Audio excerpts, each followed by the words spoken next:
You're watching Experience Comic Culture and Sales. Streaming live daily to Facebook, YouTube, Twitch, and Twitter.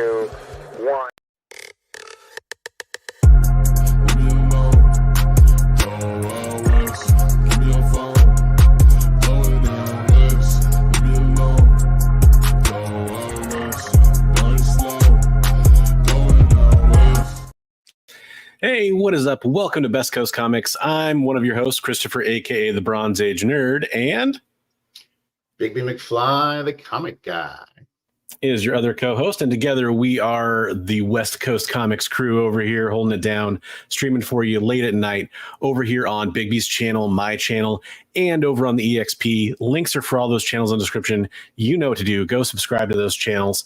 Meanwhile, I just want to take a second. Let's say hello to all these heroes and all these villains that have joined us on this comic book stream. Let's check them all out. We have Preston coming in, wanted to stop by and say hi and leave a big thumbs up. We appreciate that. Thank you very much, Preston. And Richard says he's watching the Bills game, be in shortly. Last I saw, it was a pretty good game, so hopefully that's going pretty well. If Breece Hall could run off like a huge touchdown and then the Bills could still win, I'd be totally cool with that. My fantasy team would appreciate that. Renegade Rants Comics in the house. Hello. I definitely will say hello to more people as they join in the show. Maybe everybody's catching the end of the Monday Night Football, and we'll see everybody when they stream in here.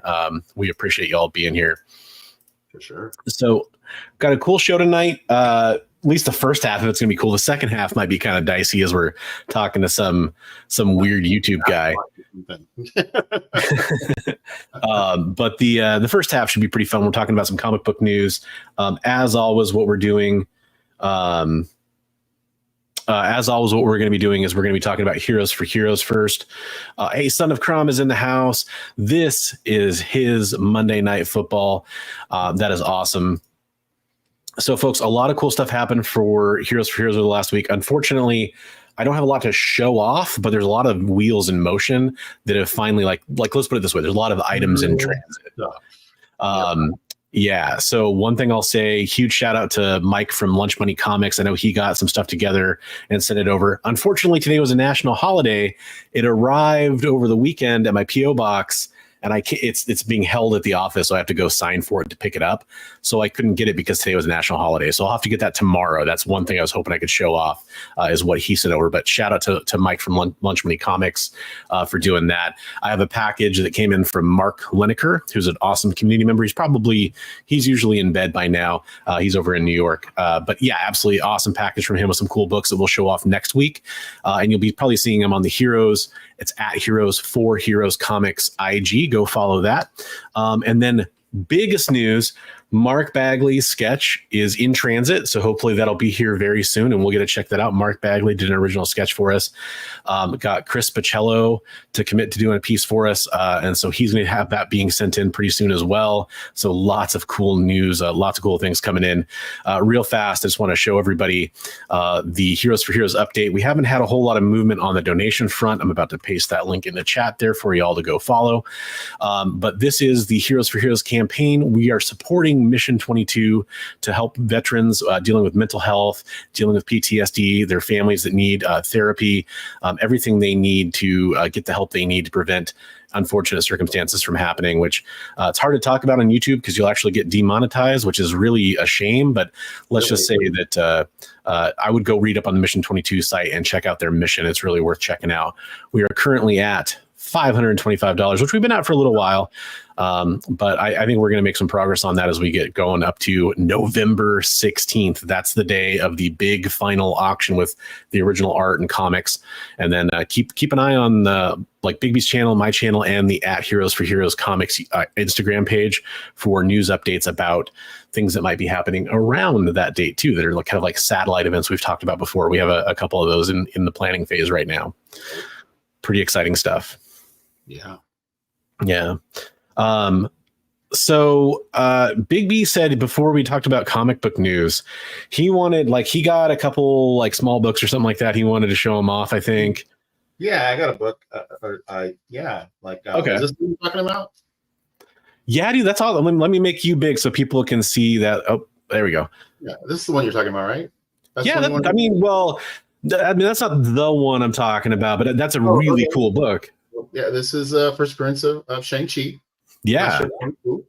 That's a book I've been hunting for a while. About this one. Let's see. This one?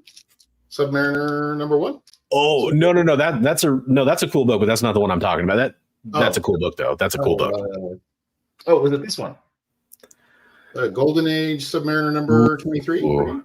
I mean, I just want to look at that for a second, but no, that's not the one though. I think it was a little bit bigger than that. This one. Strange Tales 107. Human Torch and the Submariner. No. It was a little bit bigger than that. It was a little bit bigger than that. I just had to pick my face up off the floor there for a second. Daredevil #7, the first red costume. Getting hot over here. I mean, look, that's awesome. That's not the one though. That's not the one. No. This one. Everybody loves this one. Silver Surfer. Oh my God. 4 in a 5.0. That is one of my favorite covers of all time, man. That is such a gorgeous, gorgeous book. That is one of the books I was talking about, but it's not the one. I think I need a little more. I'm probably not feeling too good. I need a little more iron in my diet, I think. Oh, iron. Like Iron Man #1 and a 6.5. I mean, no, that's really cool, but that's not the one. Didn't you pick up a big book this one? This one? Tales of Suspense #39, the first appearance of Iron Man? That's the one. Definitely the one. Big shout out to Son of Prom. I hooked up with him this weekend and we did a huge trade. We met in a park. I will be having a video coming out later on. It looks like a comic convention going on in a park. It's insane. Big shout out to Travis from Comics Limited. He also did trading with Son of Prom. And Prom's going to be having a video coming out on his channel too. So keep an eye out on all 3 of our channels for content about this insane trade. Holy crap, dude. That is no, I'm like, I can't, like, all of these books are on my video of like books that I want to add to my collection for my, grails that are going to be part of the overall collection. And it's just like I was like one after another books going, I'm like, pow, pow, pow. It's just like, oh my gosh. Dude, that is insanity.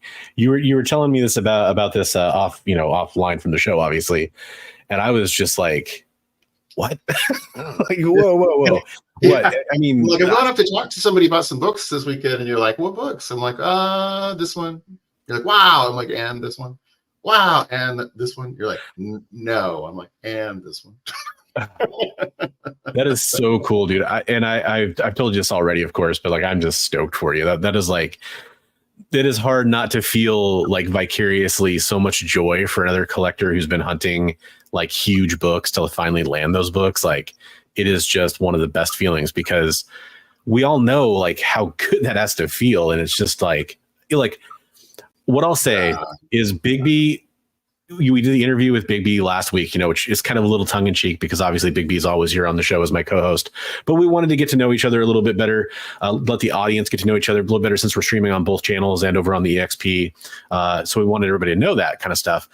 And I know some other stuff about Bigby too, where it's like, to me, like the comic karma of him having something like that happen to him means a lot to me, and I think it's really awesome that something like that can happen to somebody who's been through a lot of adversity, is what I'll say. And I mean, that's obviously your story to tell. I'm not going to tell it for you or anything like that, but it's just so cool, dude. You're such a good dude, and to see something like that happen for you makes me super happy for you, man. It's great. Well, it's beautiful, man. It's like very, very, very rarely do we get to have such good feelings about our friends in this community, and this is one of those times. So I'm happy for you, dude. Right. We were having that conversation the other day, like about the greatest things that have happened to us in collecting, and I said one of the greatest things that's ever happened to me is meeting you and getting to be friends with you. So yeah, that's about the relationships and stuff in the community, and again, I can't say enough thanks to the Son of Crom for hooking me up with the trade, and for Travis drove me up there, carried everything up there in his vehicle, and it was amazing. So yeah, no, that's so cool. Son of Crom in the chat, like I can't believe like how fantastic that is, man. That is just, I'm speechless. I do want to make sure you say hi to a few other people. You know, don't want to ignore some of these other amazing people in here. Try to find her first message, but Christina's in here. Hey, Christina, we appreciate you joining the show. Yeah, congratulations, Bigby from Richard, 100%. Callie's in the house. Hey, what's up, Callie Comics? Always a pleasure to see you. Thank you for being here. That is so cool. I just am blown away by that. That's one of those things that just, thank you. I think about it every day since you told me, and it's just so cool. So yeah, let's see. What do we got to talk about this week besides acquiring some of your? Actually, you know what? I'm asking you one question. This is a continuation from last week's topic here. So you told me about a video you made, which I actually still need to go check it out. But it's what your top 85 comic books you're hoping to get someday, basically. It's actually short. It just like kind of flashes the covers up, and it's like 80 books that I want to add to my collection at some point. Okay, that probably is why I haven't seen it, because I don't like the shorts thing. It's always a little bit harder to like go find on somebody's feed than their normal videos, right? So, you know, you got that Fantastic Four #1 recently. You got the Tales, it's the first Iron Man. You got Iron Man #1. I know you were looking for that Silver Surfer 4 for quite a while too, right? That's a big one for you. So when you're knocking off some of those books that some of those have to be near the top of your list, I imagine, right? Like those are some of the bigger books. I have to be realistic about what I'm going to be able to acquire, though. And so some of these things like the TOS 39 and the Fantastic Four #1, I didn't think were anywhere near me ever getting them anytime soon. And it was just kind of like, you know, they're on the list as like a pie in the sky. I'd love to have them. So yeah, but yeah, I mean, all the foundational characters of the Marvel Universe are on that list. You know, I want to get first Ant-Man. I want to get, all those guys. First Thor, first Avengers, X-Men #1, just like you. All the main foundation books for Marvel. So okay. So when it comes to, and this is kind of one of those weird questions that somebody's comment in a completely unrelated spot kind of reminded me of, and I've been thinking about this a little bit. What does owning and collecting those books mean to you? Like those you said foundational, like kind of Marvel Silver Age books. Like what does it mean to you as a collector, like to get one of those? Is it like owning a piece of history? Is it just being connected to something you love so much? Is the nostalgia? Is it all the above? Like what is it about collecting those books that you personally really love? Because everybody has their different things that they like about collecting those kinds of books. It's owning a piece of history. It's having more of a connection to that character and their beginnings, and having seen those books up on the wall since I was a little kid and never being able to afford them, and gosh, I wish I would have foregone buying new comics back in the day and just took all my money and bought those things as a little kid.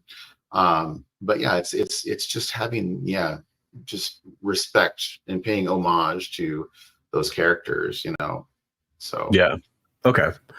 I'm always curious about that because it's something I've been thinking about recently, and again, it was kind of inspired by a comment I read.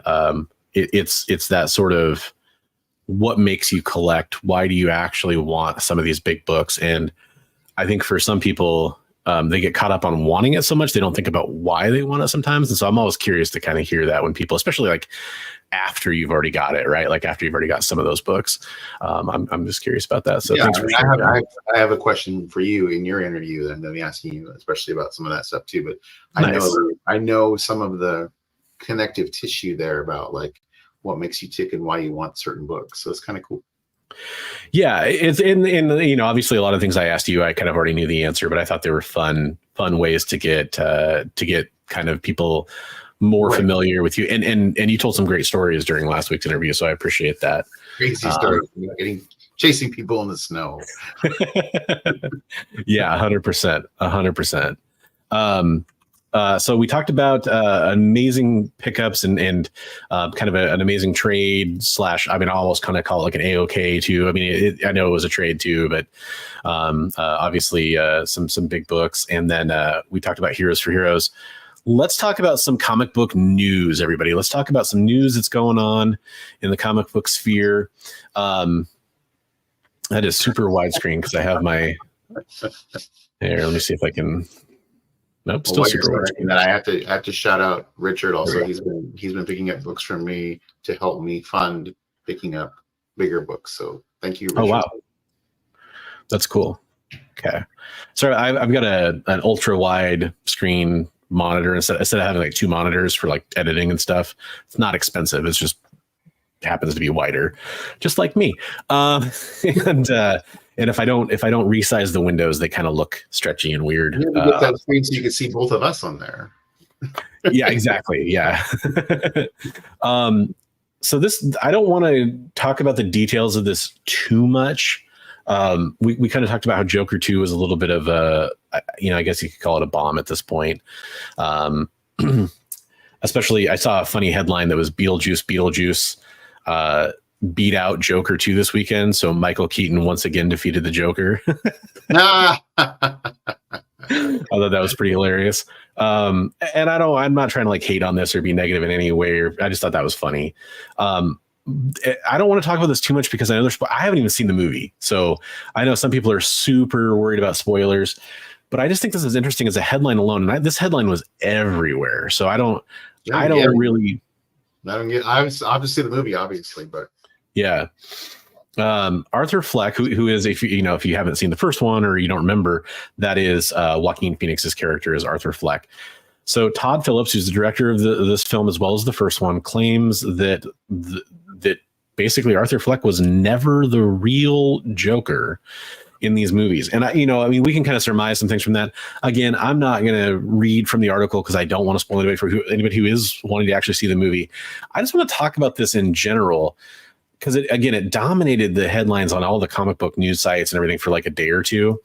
And Joker 2 in general has kind of been on people's minds. What do you think when it comes to the success or the failure of some of these comic book movies?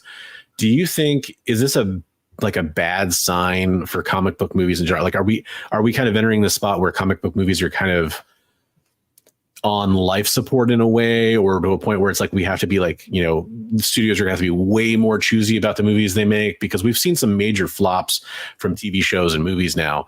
How do you think this is going to affect the comic book media that we see? I think that they need to do a better job of making better movies. Can't just be all special effects and boom and pow and the nerds are going to be happy that their favorite character shows up on the screen anymore. It's got to be a good movie. That being said, I kind of probably get what they're saying about the Joker, where he was never the real Joker, because they wanted, at the very beginning of when they put the first one out, they said this is not in any way in continuity with any of the other Batman movies. Yeah. This is its own universe. So I kind of maybe see what they're saying there, but I think that we need to have like quality films. It just can't be all amazing special effects and somebody in a great costume. Now it's got to be a really good story. Yeah. Yeah. And I mean, for me, a lot of this, and I think this is what I told you too, is why do we need a Joker 2? And to me, the only reason that kind of comes to mind is Joker 1 made over $1 billion. Right. And like you said, like, it was never intended to really be connected to any of the other DC EU stuff or any of that kind of narrative. And so I don't know why it needed to happen. And then everyone really ripped on the whole musical aspect of this when it was first revealed that it was going to be a musical. That happened. I don't know if that was the exact same time that it was announced that Lady Gaga was playing Harley Quinn, or if it was just extremely close to it. But that seemed to be everyone's like big hang up with this, is I'm not going to go see a musical, which I don't know. It's just kind of funny after watching some musicals recently that people forget are musicals in some ways. It's just one of those things where it's like, I don't know if that's really the big problem with it, but maybe that's what audiences thought. But I kind of respected it for going there is kind of my point, because it's like, okay, well, the Joker one is lightning in a bottle. You shouldn't necessarily try to recreate that. So it's like, oh, hey, they're going a completely different direction with it, at least. And again, I haven't seen Joker 2. This it has nothing to do with the numbers. It has nothing to do with the trailer. It has nothing to do with the story. It has nothing to do with the reviews. This is squarely in the kind of film that I'm going to wait till I can watch it at home. And that has more to do with me than it has to do with anything about the movie. I did the same thing for Joker 1, and it was the biggest movie on the planet for a few months. And I just think that's kind of, I think it's interesting, but I also think that it's a sign that not everything needs a sequel. Not everything needs to be serialized. I think that might be the biggest problem with this. They see that money, and it's really hard to resist. I mean, like we're saying, like it's its own universe, but yeah, obviously it did have a tie-in to Batman. It had the young Bruce Wayne when he went to the fence, there in the movie. So I mean, it does have its own kind of Bat universe. And, and we got some great comments there, cryptids and. But I guess we're going to talk about that. That's upcoming, right? Anybody wants to we definitely will talk about that. I'll kind of segue into that when I get out of the story. Comic Ozzy had a point about this story. This is so far removed. I don't consider it a comic book movie in his humble opinion. And you know what? You're right. And I think to that point, they probably did a poor job marketing it to people that were fans of the first Joker film, and like the general audience fans, I mean, as opposed to the diehard Batman / Joker fans that wanted to go see it. And I feel like, you kind of, they wanted to have their cake and eat it too a little bit, where they wanted to be a little bit of a comic book movie and a little bit of a Joker 1 sequel. And they probably needed to like lean one way or the other. And probably towards being a Joker 1 sequel and market it strictly as that. I know that sounds weird. If you watch some of the trailers, it sort of seems like it is marketed as a Joker 1 movie again, but it was a lot of emphasis on Harley Quinn and a lot, and they don't, but yet, even though they show a lot of Harley Quinn in the trailer, they don't actually tell us anything about her. So that's kind of a hard sell too. It's just like, it's Lady Gaga's Harley Quinn. Right. Okay. So, I mean, and I think that's awesome potentially, depending on what they do with it, but I need like a hook there if I'm the general audience. Right. I was always in it for. I respect that for it being its own separate universe where it's going to have a totally different. It's not Margot Robbie. It's Lady Gaga. So yeah, and that's I thought that was an interesting follow up, because obviously it's not like we're handing the reins over to Lady Gaga, because this is kind of a self-contained universe, unless something weird happens and they decide like, you are so popular, we're going to bring you into the main DC stuff, which I guess could happen. There's some rumors that would be more leaning to that they probably would try to get Margot Robbie to continue being Harley. I would agree with that too. Or I think maybe, everybody's favorite fan casting for any female hero or villain ever, Sydney Sweeney might be. I love that trend. It was like, there's a female hero out there. How could we spin it so Sydney Sweeney can play her? So I don't know. Having not seen it, I feel like I don't have a lot to say about it, other than it's just one of those things where I think it is unfortunate that there's kind of a string of financial failures in the comic book space in cinema. In a way, I'm happy about it, because I kind of want to see a more return to quality, a return to putting time and effort into the film, into the script, into the special effects, into the story, into the world building, which, by the way, in my opinion, was always DC's biggest problem when it came to their live action stuff, is they weren't doing a very good job world building. So I don't know. That's kind of my thoughts on it. That said, we did get a couple of good comments in here. One of them, Comic Tropes, is in the chat. Hello. Fresh off his show, The Weekly Spinner Rack, over on his channel, Pros and Cons. Welcome to the show, Chris. And the Pacific Northwest, so into cryptids. It's funny. We've told the story a few times, but Frank Cho came here, and he's not from the Pacific Northwest, and he was obsessed with Bigfoot. He wanted to talk about it. So, yeah, and UFOs and other stuff too. But yeah, it is interesting. Every cryptid seems to be like kind of almost like location based in some ways. Maybe I'm wrong about that, but off the top of my head, the Jersey Devil, Chupacabra, like all those, Loch Ness Monster, all those kinds of things, right? I think Bigfoot's like probably one of the most famous ones. So I guess that might be why. I don't know. It's a good question. But here's what I was going to talk about real fast before we do our first break is Dr. Plagueis says, evening, which by the way, hello, got his room booked for this weekend. So hopefully I'm allowed to say this, because if not, sorry, Plagueis. But we're going to hopefully be able to meet up at the Frankenstein Comic Swap, which is coming up this Saturday in Portland, Oregon. Takes place in one of the malls. It's the Lloyd Center Mall, if you happen to be familiar with the area.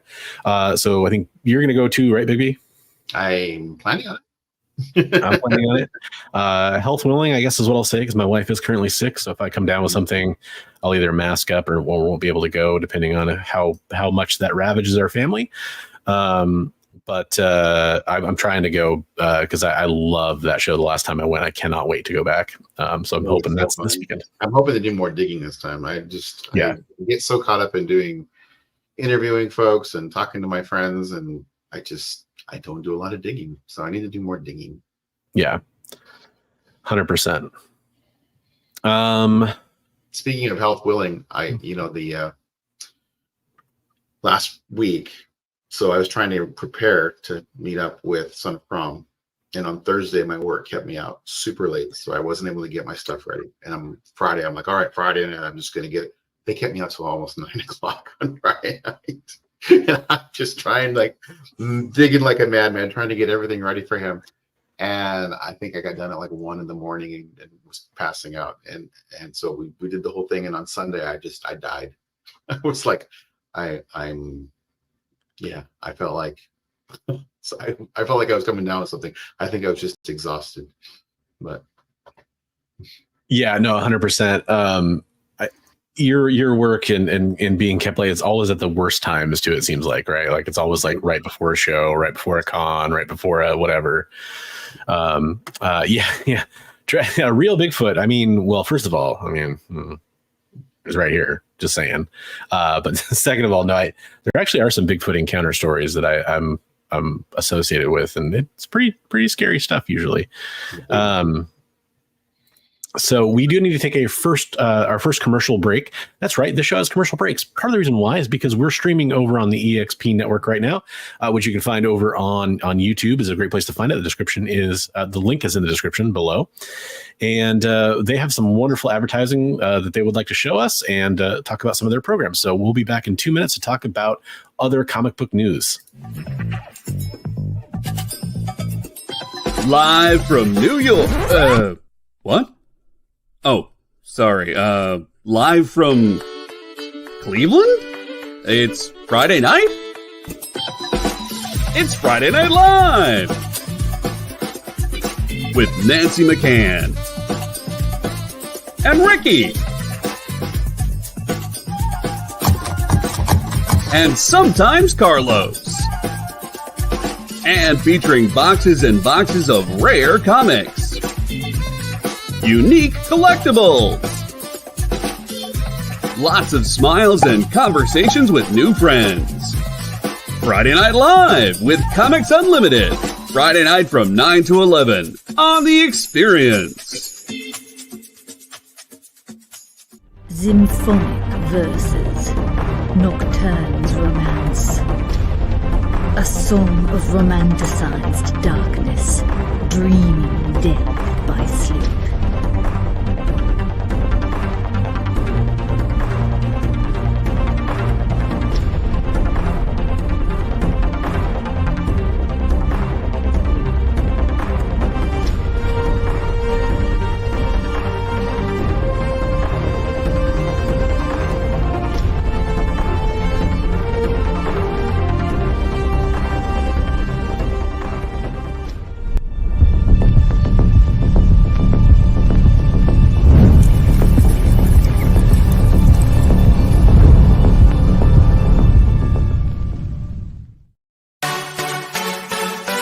It's not just what happens when you have too many energy drinks anymore. Check out our content over there, too.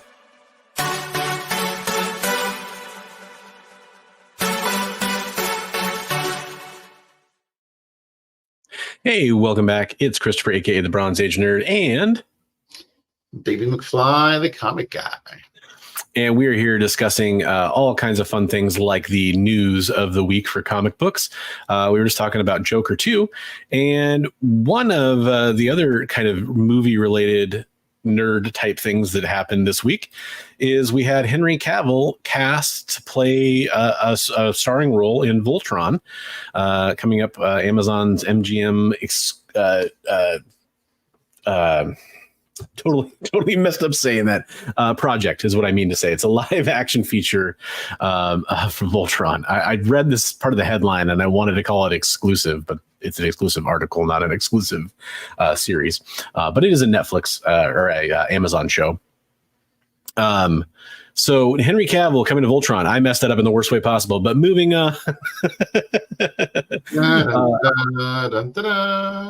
it's, you know, seeing Henry Cavill, man, he just makes me all tongue tied. What can I say?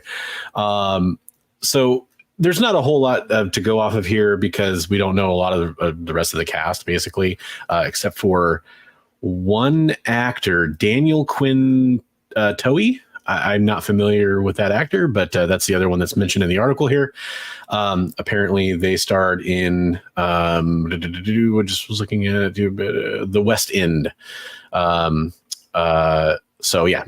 Anyways, looks like it's going to be a big budget show with Henry Cavill, taking the reins, and everyone's excited about his cameo in Deadpool and Wolverine as the Cavalrine. So that's pretty exciting. I'm a huge Voltron fan, so this is exciting to me.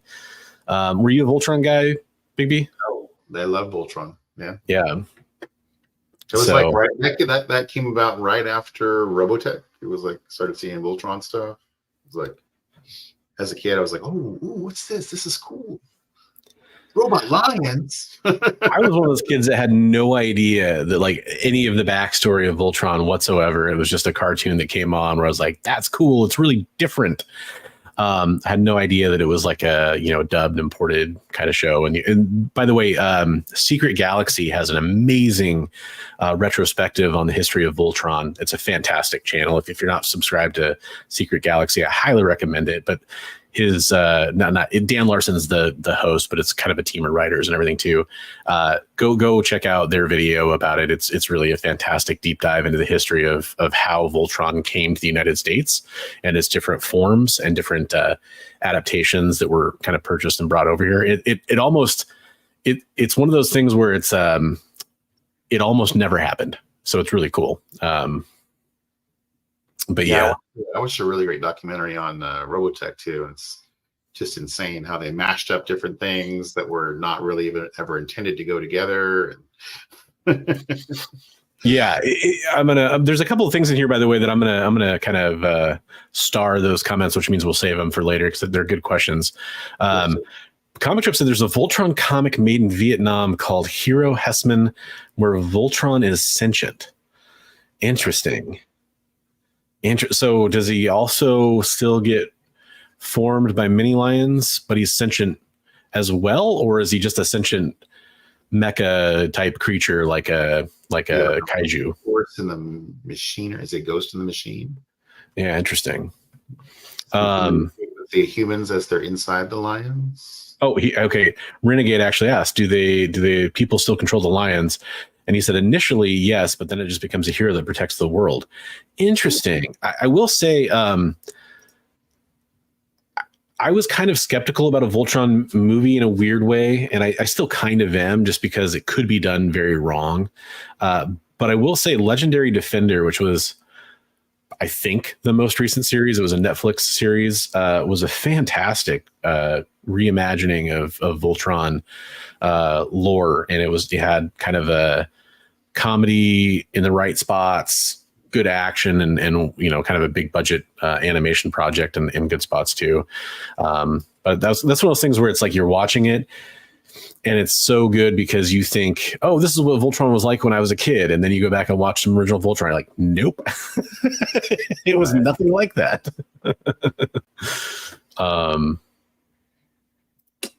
He starts as a pilot of lions, becomes a sentient robot.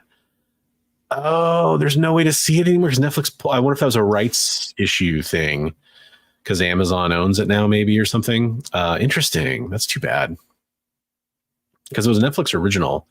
That stinks. That's you get that, where your computer's telling them you're somewhere else in the world. Maybe you can watch it somewhere else in the world. Yeah, maybe, but if they pulled it for like contract reasons maybe it's with Amazon. I'm totally speculating. Then I could see there being like no way to watch it. That's the other thing too is I don't know if it ever got a physical release. Which shows I really, really, really enjoy. I always try to get a physical release. At some point, just because you never know. Especially in the streaming era. I love Cavill, but I hope it's about Voltron, not the humans. Oh, interesting. Okay. I almost thought Voltron worked best when it was about the humans overcoming their obstacles to work together, because and Legendary Defender, this is one of the things I love about it, is they did a good job of talking about how Voltron didn't work as well when they weren't working well together, right? And I thought that was really cool. I thought Vehicle Voltron was super fascinating. Yeah, and there's actually they've done tons and tons of re-releases and new versions. There's some pretty cool one I have coming from Gamma Base Comics. Put it up for pre-order. It was on their Diamond account or whatever. It's like $100 one or something like that, and I got a little bit of a discount on it. But I have it coming from them, and I'm super excited to get it whenever it finally releases. I'm really glad I got number 2 and number 3 in that late night whatnot show thing that you and I were in. Oh yeah, 2 o'clock in the morning. I got number 2 and number 3 for like $1 a piece or something. That's crazy. Do you have a number 1? I already had a number 1, so I didn't have a cool. 2, but I finished the set. Nice. Yeah, I've got a number 1 I picked up at I Like Comics, but never had any of the other ones. I admit the Rick and Morty episode where they got a Voltron and kept going to parallel worlds to merge into bigger Voltrons amused me. That was pretty funny, because before that season came out, they said there was a Voltron episode, and I was like, that's going to be weird. And yeah, it was weird in the best possible way. Well, actually, I thought it was pretty cool. Yeah, exactly. All right, so let's talk about there's a slew of announcements from Dynamite that came up. Luckily, the embargoes are up on them, so we can talk about them. Let's talk about some of these real fast. For some of these are continuing with Dynamite doing work with Disney. This one is kind of exciting. We got a Zootopia comic series. Jeff Parker is doing a new series with Alessandro Rinaldi. Look, Zootopia, as a father of a small child, it's one of the more entertaining ones of these movies for sure. And I think this is a cool franchise. I'm always in favor of seeing more comic books that kids can get into too, that the kids might actually want to read. I think that's super important. And this is only for kids. A free stick of Dynamite with every comic in November. That's right. No, but I just interviewed Brandon Montclair, who I believe Chris just interviewed as well, actually. But he's doing the DuckTales series for Dynamite coming out next month. And you know what? I'm happy to see this, especially with, there's some rumors about IDW and them not doing as great. But I think it's important to still keep seeing kids comics out there. So this is a new series coming out in 2025. Very, very fun. That's awesome. This next announcement from Dynamite, kind of speaks to something we talked about on the show. We did. Yeah, we had Nick Barucci on. It sounds like Chris did have Brandon on. So yeah, definitely go check out his interview with Brandon. Brandon's a really cool guy. Brandon, I don't want to blow up his spot, but there's something he's going to try to submit to us for Heroes. So I'm working with him behind the scenes. So he's a cool dude. I really liked him after getting a chance to talk to him and spend some time with him backstage after the interview and talk to him in a little bit, more open setting. And that was my first chance talking to him. He's a cool guy. But yeah, Nick Barucci kind of alluded to this when we interviewed him. He alluded to Silverhawks coming. And sure enough, Silverhawks assemble for a new spacefaring adventure in comics in 2025. So acclaimed writer Ed Brisson from Batman Incorporated and Predator takes on the franchise, following his work on Apex. Got George Cambadias, who was a key player in Gargoyles, it looks like. So that's pretty exciting stuff. There is some cover of Jay Lee. The middle one looks so Jay Lee. That's got to be Jay Lee. I know he's doing a cover for them for sure. He's been doing covers for all their big books, I feel like. Heavy hitters, Lucio Perillo, Jay Lee, James Stokoway, Declan Shelby, Geraldo Borges, and the latest breakout artist, Mannix. Very cool. I love that one there on the left. That's sweet. Yeah, that's really cool. I'm trying to figure out what's up with the one in the middle there. That's interesting. It's like a Simpsons-esque one. I know. Yeah, I don't think I fully understand that. I know so little about Silverhawks. It's one of those 80s franchises that I have a copy of Silverhawks #1. That's about as close as I get. I never really watched the cartoon or whatever. I know what it looks like, and I've seen stills of it, but I just never got into it. That's the Mannix one. Okay. Yeah, interesting. Mannix, I've been seeing his name, or their name, I should say, cropping up more and more. I think it's a he. But anyways, definitely interesting for sure. Yeah, that's kind of why I was like, okay, I think I've seen a style like that before. It's that animation inspired style is pretty cool. So I'm excited for that. Were you a Thunderhawks guy or Silverhawks guy? Silvercats and Thunderhawks. We're making new comic books. I mean, it's easy. That's all you got to do. There you go, Dynamite. Crossover. Silvercats. Yes, I like Silverhawks. It was pretty cool. There wasn't a lot of it. That was the thing. That's one of those things. It felt a little short-lived. There's some other stuff too. They're doing a couple of winter specials. This Powerpuff Girls, another franchise that I'm interested in because of my kiddo mostly. Although my wife was a fan of Powerpuff Girls as well. Yeah, it was a good show. Great show. Yeah. Yes. Along with that, get a little Coppertone homage here with the Vampirella Hell Day special. Very cool cover. And there's actually some really great ones too. So you got the Heliday 2024 special. I'm a sucker for like holiday specials from comics, like Christmas set stories or winter set stories. There's always kind of an interesting magic there, and especially when you take some characters out of their normal settings that have nothing to do with that kind of stuff and put them in those kinds of settings. It can be fun. There's some other stuff too that came. Oh, what was that? Is that Jay Lee again? That looks like Jay Lee to me. Cover A, Jay Lee. Yep. And then there's a Linsner cover there, Panosian, and a cosplay. It looks like. Yep. That does look like Jay Lee. Especially the little elf there. I think the first movie that I saw that had like horror and Christmas together was like Gremlins. I remember seeing that. I was like, whoa. Yeah, and that's the kind of stuff I'm talking about. I love that stuff. I love all the Shane Black movies that are set at Christmas time, and just I love all that stuff. Or Silent Night, Deadly Night. I remember that one. We went through every horror movie in the VHS sections at Blockbuster. Die Hard, all those kinds of movies that are Christmas movies, right? Start that debate early. Quote, they said somebody said Alien is Die Hard from the aliens' point of view in space.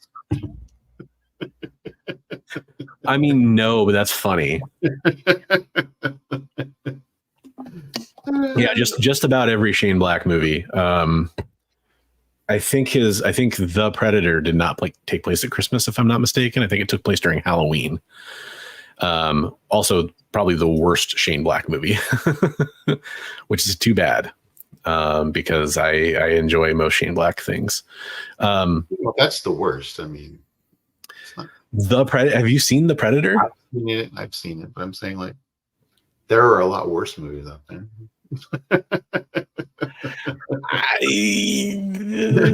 You beg to differ. Okay. I don't know. Maybe it's because I'm such a huge fan of the franchise. I mean, like,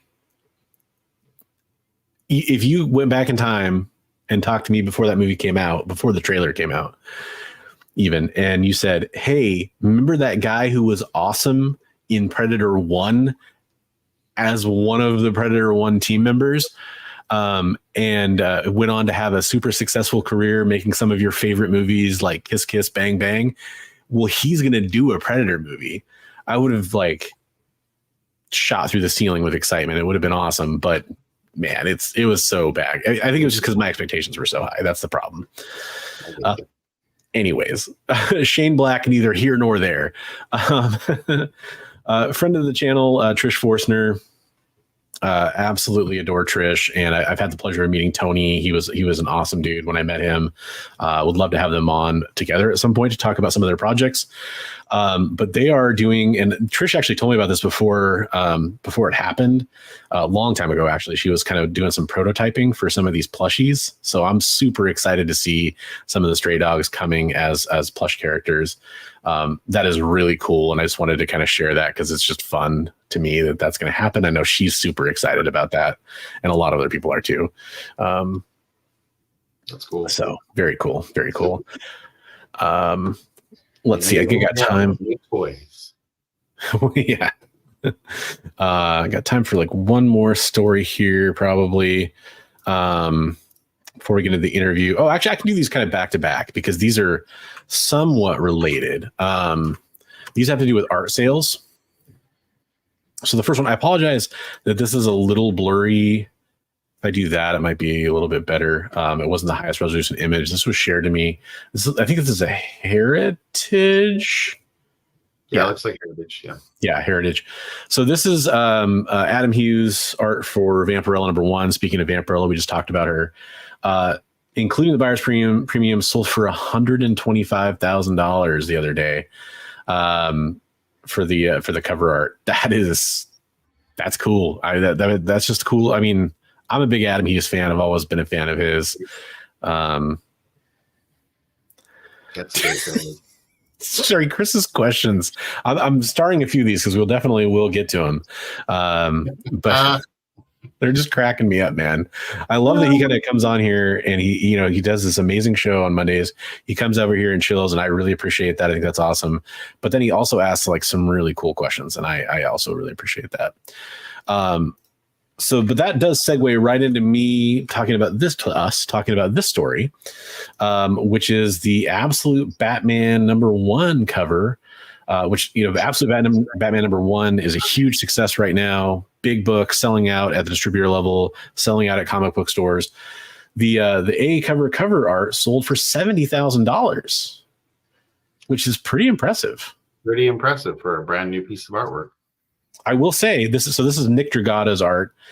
Nick Dragata actually had original art for sale last year on Heroes for Heroes. In fact, Brian LCS ended up picking up that piece. So just saying, if you're always looking for some kind of up and coming stuff, 24/7 Comics was nice enough to send that over, a Nick Dragata piece that Brian LCS ended up picking up.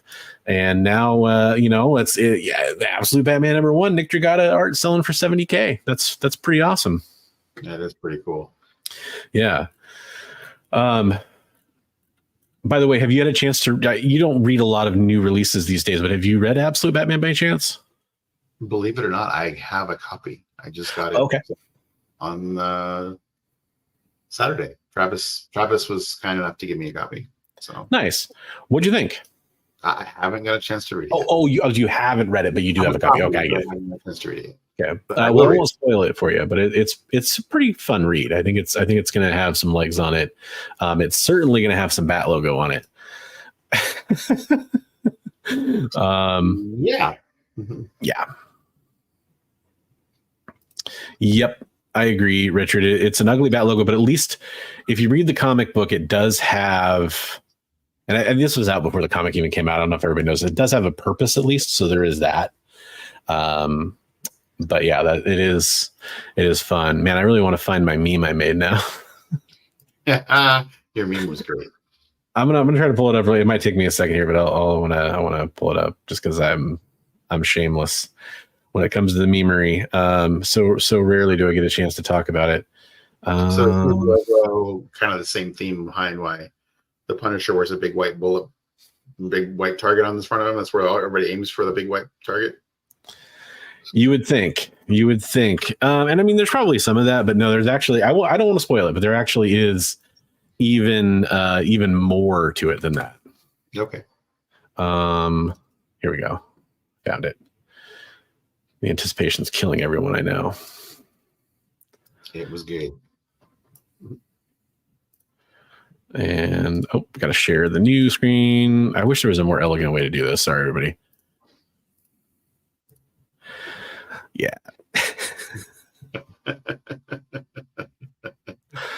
So I don't know.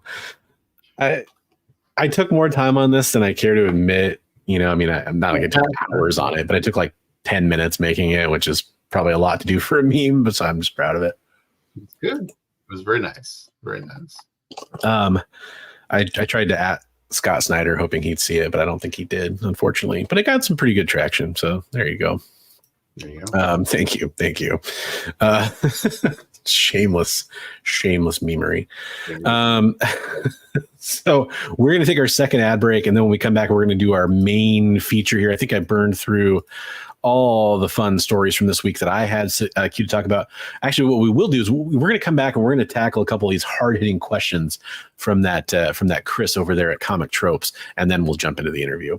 I'll see you in 2 minutes, everybody.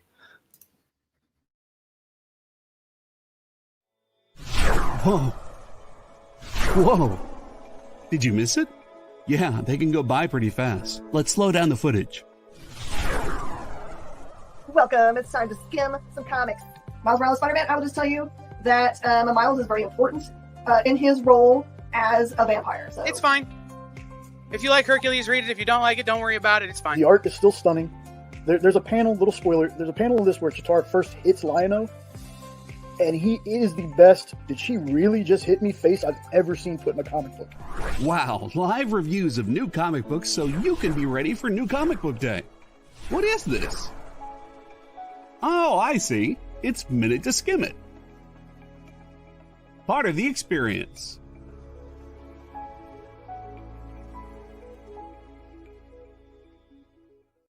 According to a statistic that I just made up, people spend 4 hours a day changing the television channel. People who watch The Experience don't do that. Save yourself a ton of time by tuning into The Experience and enjoying our new original programming 7 days a week.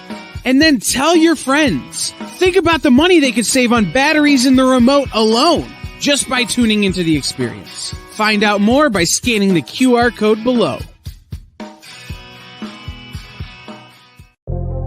In a world where you hit like and subscribe on our YouTube channel. That'd be really great. Thanks.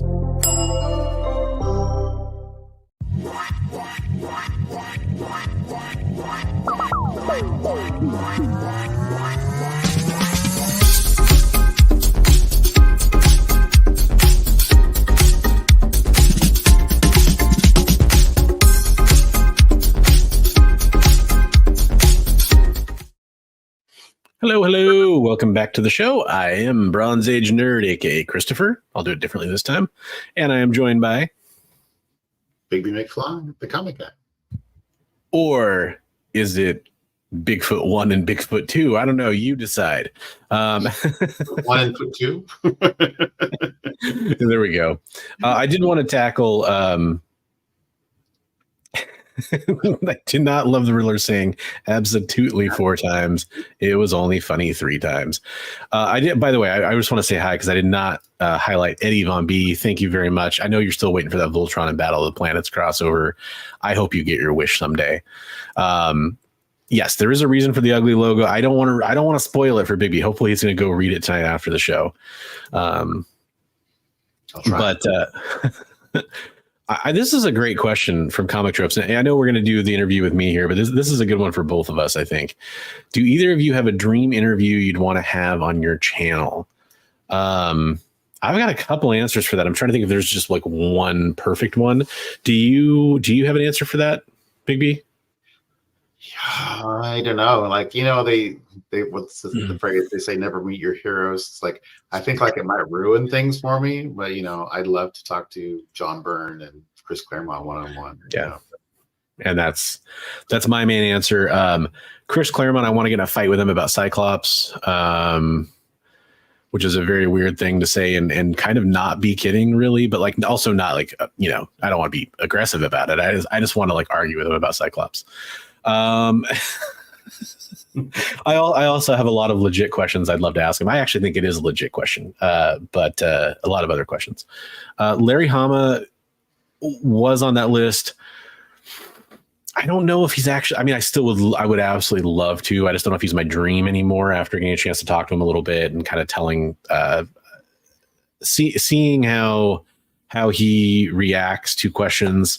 And I think he's kind of over it. Let's put it that way. I was just saying, like, it might ruin your love for that guy's work. Yeah. Right? I don't think it really would in a way, but I don't think it would be as fun of an interview as I want it to be in my head.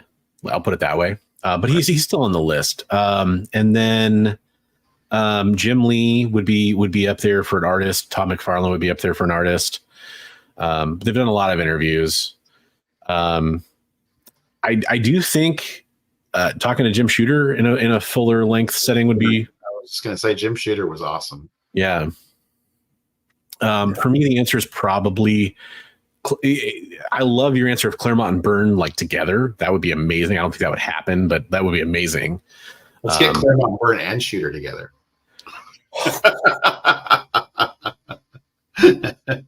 Yeah, I mean, he is asking for the dream. That would probably be one of them. That would be interesting. That would be very interesting. And then, in the same hard-hitting vein, is a corn dog basically the same thing as beef Wellington? I mean, I'm going to say my answer depends on, is it an all beef Frank? Question. Because if it is, I mean, kinda. So, yeah. If you're going to ask me if a hot dog is a sandwich next. Oh, you're going to NYCC. Awesome. I know a couple people in the chat are going to NYCC. That's fun. That's such a good time. I bet. I hope nobody poops on the floor this year. That's my big hope. I hope there's no Peach Momoko fights. Yeah. Well, and Chris has interviewed some greats for sure. I'm curious, Chris, do you have anybody left that's kind of your dream interview? Anybody that's still on that kind of Mount Rushmore for you? Anybody, I should say anybody still living. I know there's a lot of people that passed away. I'm sure you would have loved to interview, but anybody still around? Yeah, I bet. And I would have a good time with it. It was just, I kind of know what I would get out of it. You want to interview the creator of Wolverine, Richard? That's awesome. You could call it a shoot interview. Yeah. It is an all beef with just a little bit of, the little bit of pig anus makes it just a hot dog, just a corn dog. Maybe you can have Nick stop by again for 5 minutes that turns into 45 minutes. More than that, wasn't it? It was like an hour and a half. I think it was like an hour and a half. Yeah, it was pretty impressive. Peach Liefeld, my favorite comic artist. A very realistic watercolor painted style with lots of pouches. I think that's two people he would like to interview. Oh, it's not the same person. I get it. Okay. Whew, I was confused. Creator of all things. Yeah. Well, hey, you know what? I need to tone it down a little bit and get on my game face because hard hitting Bigby's turn to take over. All right. It's the main event. It's what you've all been waiting for. What do you got for me, brother? What is the meaning of life? No, it's a great movie. Monty Python, fantastic film. I highly recommend it. I like Life of Brian more, and of course, Holy Grail. Like my life. Okay. So, Bronze, tell me a little bit about your early history with comics and how you were drawn to them. And was there a point where you rotated away from comics and maybe came back? Yeah. So I first got into comics the second time I was in prison. I was 10. I had just done my first triple homicide. Comics were an escape, man. No. So it's a great question. Yeah. So comics for me, comic strips got me into comics probably first. Things like Calvin and Hobbes, honestly, at a very young age, I loved Calvin and Hobbes. My grandparents had some of my dad and his brother's old Sad Sack, Dennis the Menace, Beetle Bailey, Donald Duck kind of comic books around, Gold Key stuff. Well loved. And I'd look through those. They were fun, but they didn't really like, oh, sorry, I didn't. Oh, you're highlighting that. Aha, okay, excellent. I thought I did that by mistake. I was like, oh no, did I leave an old comment highlighted? How dumb, how dumb am I being here? So no, I would read those. And then I was big into G.I. Joe, talking about Larry Hama a second ago. Still am huge into G.I. Joe. And my dad, I was watching the cartoon. I was playing with the toys. My dad started bringing home comic books for me. I think the first one probably just from a grocery store news rack. And then eventually he started bringing home lots of them. He was doing baseball cards pretty big at the time, and he was trying to collect complete sets. So he made a spreadsheet for my G.I. Joe run. He'd go around. He was a forester. So he drove all the way around Washington and Oregon for his work. And so he went through a lot of towns that had comic book shops. He would try to find issues to fill the run. And so I would be, anytime we went on a family trip, we'd go into the comic book stores. He took me to a tour, like this is back in the MapQuest days, or whatever. He took me to like Portland, and we hit like 2 or 3 comic book stores, I think for my birthday one year. And so, we were just mostly looking for G.I. Joe comics. Pretty fun stuff. So that's kind of how I first got into it. But it was just G.I. Joe. Like that's all. It was because it was G.I. Joe. Right. And I got into X-Men as kind of the many people my age or our age did. The Pizza Hut campaign was coming out. The animated series was coming out. And so I got into it kind of through that pathway. I was like, I'm curious about this thing. That looks fun. And I remember picking up, I knew Wolverine was a character in X-Men. So I remember picking up a Wolverine. I always forget the issue number. I think it's 72 through 75. I think it's the Savage Land story where Rogue and Jubilee go with Wolverine to the Savage Land and fight Sauron. And there's kind of a whole plot line going on there where they think Magneto might be back. Anyways, I remember being like, whoa, the guy that writes the G.I. Joe comics wrote this comic too.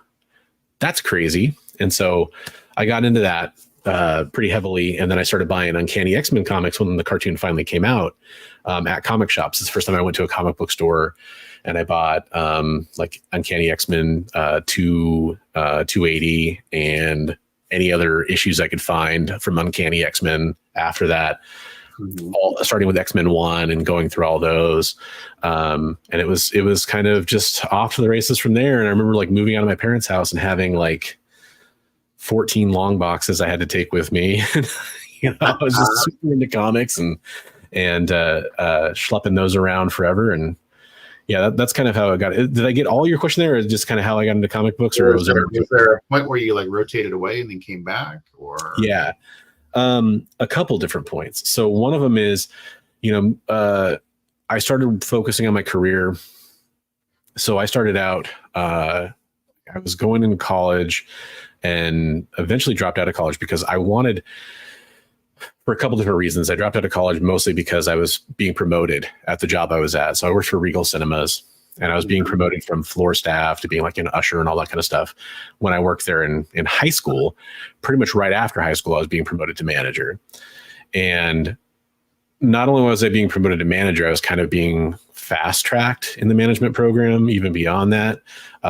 So I was like, well, if I'm going to go to school, it's probably for business management stuff at this point, because I love history and English, but I didn't really want to find a career in those things. So I thought, okay, well, I'll go for business management. But I was like, hey, I'm getting business experience over here, and I need to work to afford college anyway. I'll just focus on that, and I'll pick up college again. I was pretty clear I was going to end up moving somewhere to take over a theater. And so I was like, well, wherever I go, once I can do that, I'll settle down and start going to school again. I ended up going to Idaho and Eastern Washington and all over the place, opening theaters for Regal Cinemas and being a projectionist and a theater manager. And I did that for 6 years. So during that time, I was pretty out of comic books. I would still get like trades during that time, but I wasn't actually like actively reading new issues. And then I settled in the Tri-Cities, which is Eastern Washington for those that don't know. And I went from working for Regal Cinemas to working for GameStop. And my store manager was a huge comic book nerd. And shout out to Damon if he's watching. I know he's kind of connected with my stuff. And so I kind of got back into doing monthly or weekly pulls. I had a pull box at a comic book shop there, and kind of got back into it there. I started, the first comic book I picked up was Walking Dead 7. That was the first comic book I picked up when I went back to the comic book store. Yeah, and I was reading Walking Dead like monthly after that. So I had like 7 through like 120 or something consecutively at one point. And that's kind of when I got back into it. And then I quit again later and got back in. But mostly as a digital reader. Gotcha. So do you have all of the Pizza Hut X-Men books? I never did originally, but I have got them all since then. Yeah. I had many people that we talked to that got into it because of that. Yeah. Well, and I still love the Joe Madureira poster art that came out, before Joe Madureira was kind of Joe Madureira. There's like this Pizza Hut ad poster kind of thing that he did the artwork on, and that something about that artwork just kind of sucked me in. And when I got the Night of the Sentinels tape, which is the first episode, the VHS tape. Yes, VHS. It came with the Fleer card, and then I got the Beast and Magneto cover one, and I've kind of acquired all the other ones since then. Okay, well, Comic Tropes is paying for a question to you. Any stories of crazy customers when you were working for the movie theater? Yeah, a few. So my first day working for a movie theater, I was training. I kicked out 2 people smoking crack in a theater, in a sold-out theater. The first night, I something I wouldn't have done by myself ever again after that. But I was just like, they're like, oh, these people are smoking crack in the theater. People are complaining. You're the usher. Go do something about it. I was like, all right, well, I'm gonna go kick these people out, I guess. Kick out these cracked out guys. All right, good. Yeah, well, and like literally crack pipe on the ground. I have a flashlight pointing it at them, and they're like, that's not ours. I'm like, who is it? Yeah, right. So that was my first night. I sold 2 different Playboy Playmates giant pickles. So that's a story. Story there somewhere. Yeah, I mean, all right. That's an interesting one. What else? I mean, there probably is other crazy ones that. So many people smuggling in food and finding like pizza boxes and. Hey, what's the weirdest thing you found in the theater after cleaning up that you can say on the air? Yeah, Chinese takeout and pizza boxes, which is like, wow, how did you get this in here? Like, I think they probably had somebody open the exit door and hand it to them, kind of thing. Every quantity of alcohol you can imagine. There was one time where there was 4 or 5 40 ouncers underneath some people's chairs. Just like, wow, the commitment. Walked out of there, huh? Yeah.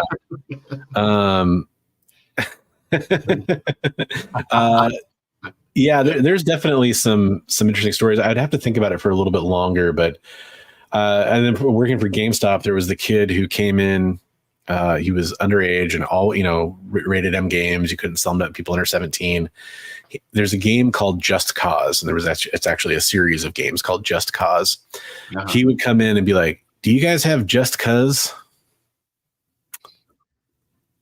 And he came in probably 100 times asking for that game, and every time I was like, "You mean Just Cause?" "Well, we do, but I can't sell it to you." And every time, Just Cause, and the kid definitely wasn't messing with me. Let's put it that way. He literally saw the words Just Cause and was like, that game is called Just Cause. So I don't know if that's kind of funny. Yeah, there's definitely some weird ones, but I'd have to think about it a little more. I think selling Playboy Playmates pickles is probably my claim to fame there. Right. So do you have any memories of specific books besides the Wolverine storyline? I know you had one just recently. You got signed at the show, right? That was a big one, formative one for you. Yeah.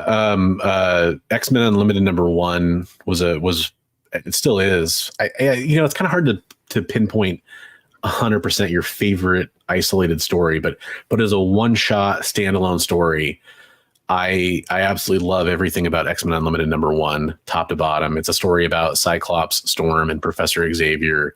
They're the Blackbird crashing over kind of outside the Savage Land area into actual Antarctica, and they are all kind of hampered by different things going on.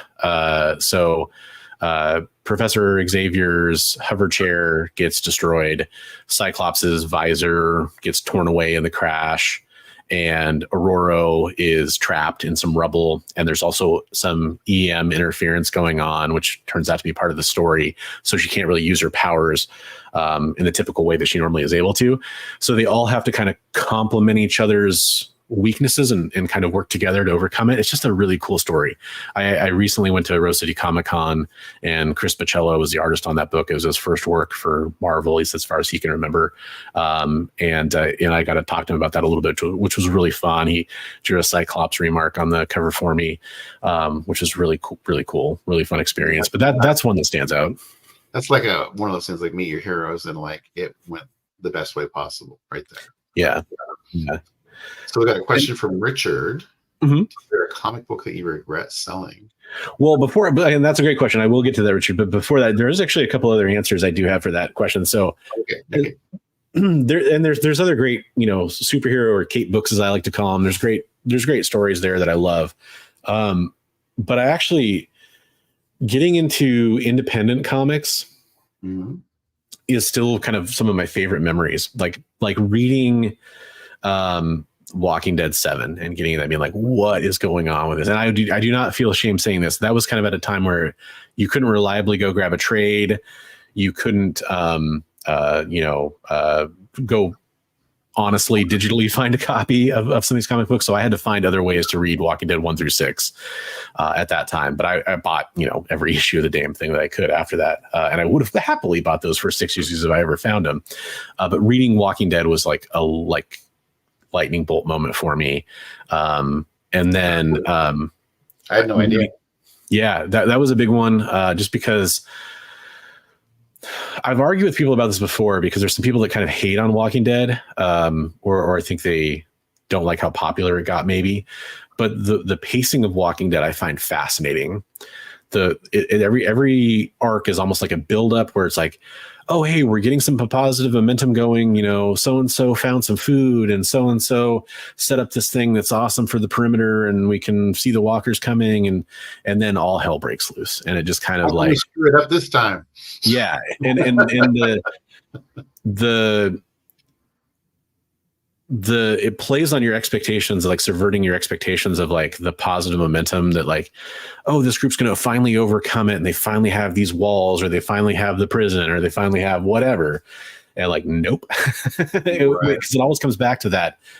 It's not, yes, the dead kill people, and because it's zombies, even though they're not called zombies in that book. and they're dangerous, but it's really the people that are the more dangerous thing. And that goes right back to the original Romero Night of the Living Dead stuff. And I love that. Yeah, zombies aren't the monsters in that book. People are the monsters. Yeah, exactly. Sin City 300, a couple also huge stories for me. A lot of Frank Miller stuff, to be honest. His early work especially. So anyway, sorry that I wanted to fill out some. No, that's awesome. Actually, I like getting more detail. I had no idea how important Walking Dead was to you as far as your journey as a comic person. So that's awesome. A comic fan. Yeah, and I'll say, like, it probably mostly burned through me. Like, I wouldn't go out and say, like, oh, Walking Dead #1 is a book that I really have to have. It'd be awesome. But I went very hard. Like, I obsessed on Walking Dead a little too much, and then the show, and I kind of got burnt out on it a little bit, to be honest. But then Invincible came along, and I got, because I started reading Invincible after Walking Dead, and I got down that rabbit hole big time too. Yeah, that's a great book. Yeah. Absolutely. All right. Are you ready to move on to the next question that Richard had? Yeah. Yes, absolutely. Sorry about that. So, no, don't be sorry. That was great. Okay. Is there a comic that you regret selling? Yeah, there's a few.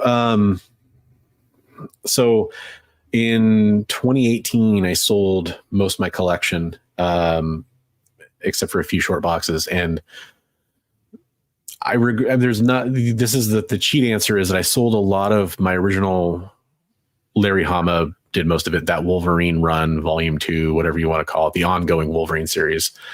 I sold a lot of that. I kept a lot of the issues that meant a lot to me, like those original ones I picked up, and issue 10. I didn't have issue 8, but I had issue 10, which is the first time Sabretooth appears in Wolverine. Right. Stuff like that I had. But I sold like a lot of the issues that I wish I'd kept. And then there's one that really kind of got to me in a way I didn't expect, and that was Heir to the Empire #1. I had a newsstand copy of that. It was I think in fairly high grade. I didn't really grade my comic books back then. I kept them kind of notoriously. I kept them in whatever condition I bought them in, I kept them in, but I didn't necessarily like critique the quality of the comic book when I bought it off the rack. And I bought that comic book off the rack. Love that series. That was my window into reading the Timothy Zahn Star Wars stuff. If you don't know, that's the first Thrawn in comic books. It's also the introduction of Mara Jade, who's a character I really love. I love Thrawn as well. I love that whole storyline. The Heir to the Empire stuff is great. Really regretted selling that. I do have a copy of it. It was fairly high grade, that I got as a replacement, but it's one of those things where it's like, it's kind of not the same. That's not the exact same issue. Right? Yeah, that's probably my big answer. But there's a few others. Some of them it's just like, oh man, because it was worth so much money a few years later, and that's kind of a cheat answer. That's one that like had a sentimental value to me. And that's one of those weird stories too that has like how close do you come to people without not ever encountering them? So when you sold your books, it was to a place that I was working, but I worked in the warehouse side of things, so I didn't. Yeah. He's like, I sold it to this place, and I was like, and to be fair, knowing what I know now, I sold it for way too little money. But also at the time that I sold it, really not. It's just one of those things where it's like, I probably wouldn't have gotten a much bigger offer from a lot of other comic shops. But that's part of the regret that's tied in with it is that if I'd done it piecemeal or run by run or whatever, I probably would have gotten more from it. Hey, what's up, John? How's it going? Buenos noches. But yeah, it's one of those things where that's a fun little like dovetail to our story. But I say that because there's a video out there me talking about selling my comic book collection. Don't want anybody to think that like that comic shop ripped me off. It's just in hindsight, I never would have sold it there. But it's the thing where I had to get rid of them. Most of it was worthless, even by today's standards. A lot of it that was left in there was totally worthless. It was just, complete runs of stuff that no one cares about from the 90s. Yeah, so a new show that we need to do. Bronze Theater. There's definitely some stories there. So Eddie says The Walking Dead was amazing, but it ended way too abruptly. It was like, what? Yeah, I agree. And the show was okay, but not as good as the comic. I agree. Yeah, It's kind of weird because the first season was the Frank Darabont season, and I really enjoyed it, but I also kind of like didn't. I'm a literalist when it comes to adaptations. Like I wanted it to be closer to the show. Like the end of the first season, they're doing like the CDC stuff, and it's like, what? Right. It's very weird. Yeah, that was my stuff that didn't need filling in, I think, and then they drugged something out that did. Like the whole Shane thing. I'm like, Shane's supposed to be dead by now. Yeah. Yeah. And I guess it's just weird because in the very beginning, it's like, oh, this is a very literal. Yeah. And then it kind of, and I know shows, a lot of, they want to create their own identity. That's a whole like philosophical thing. But with the comic though, the comic, I will admit, I did kind of lose some steam in the comic book as well.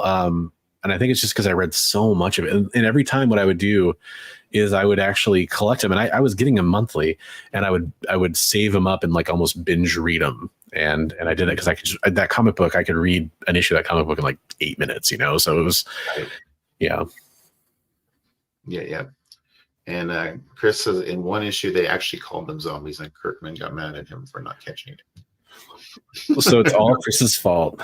I mean, sure. Do you remember what issue it was by any chance, Chris? Because I'm curious about that. I know you're right. I'm trying to remember.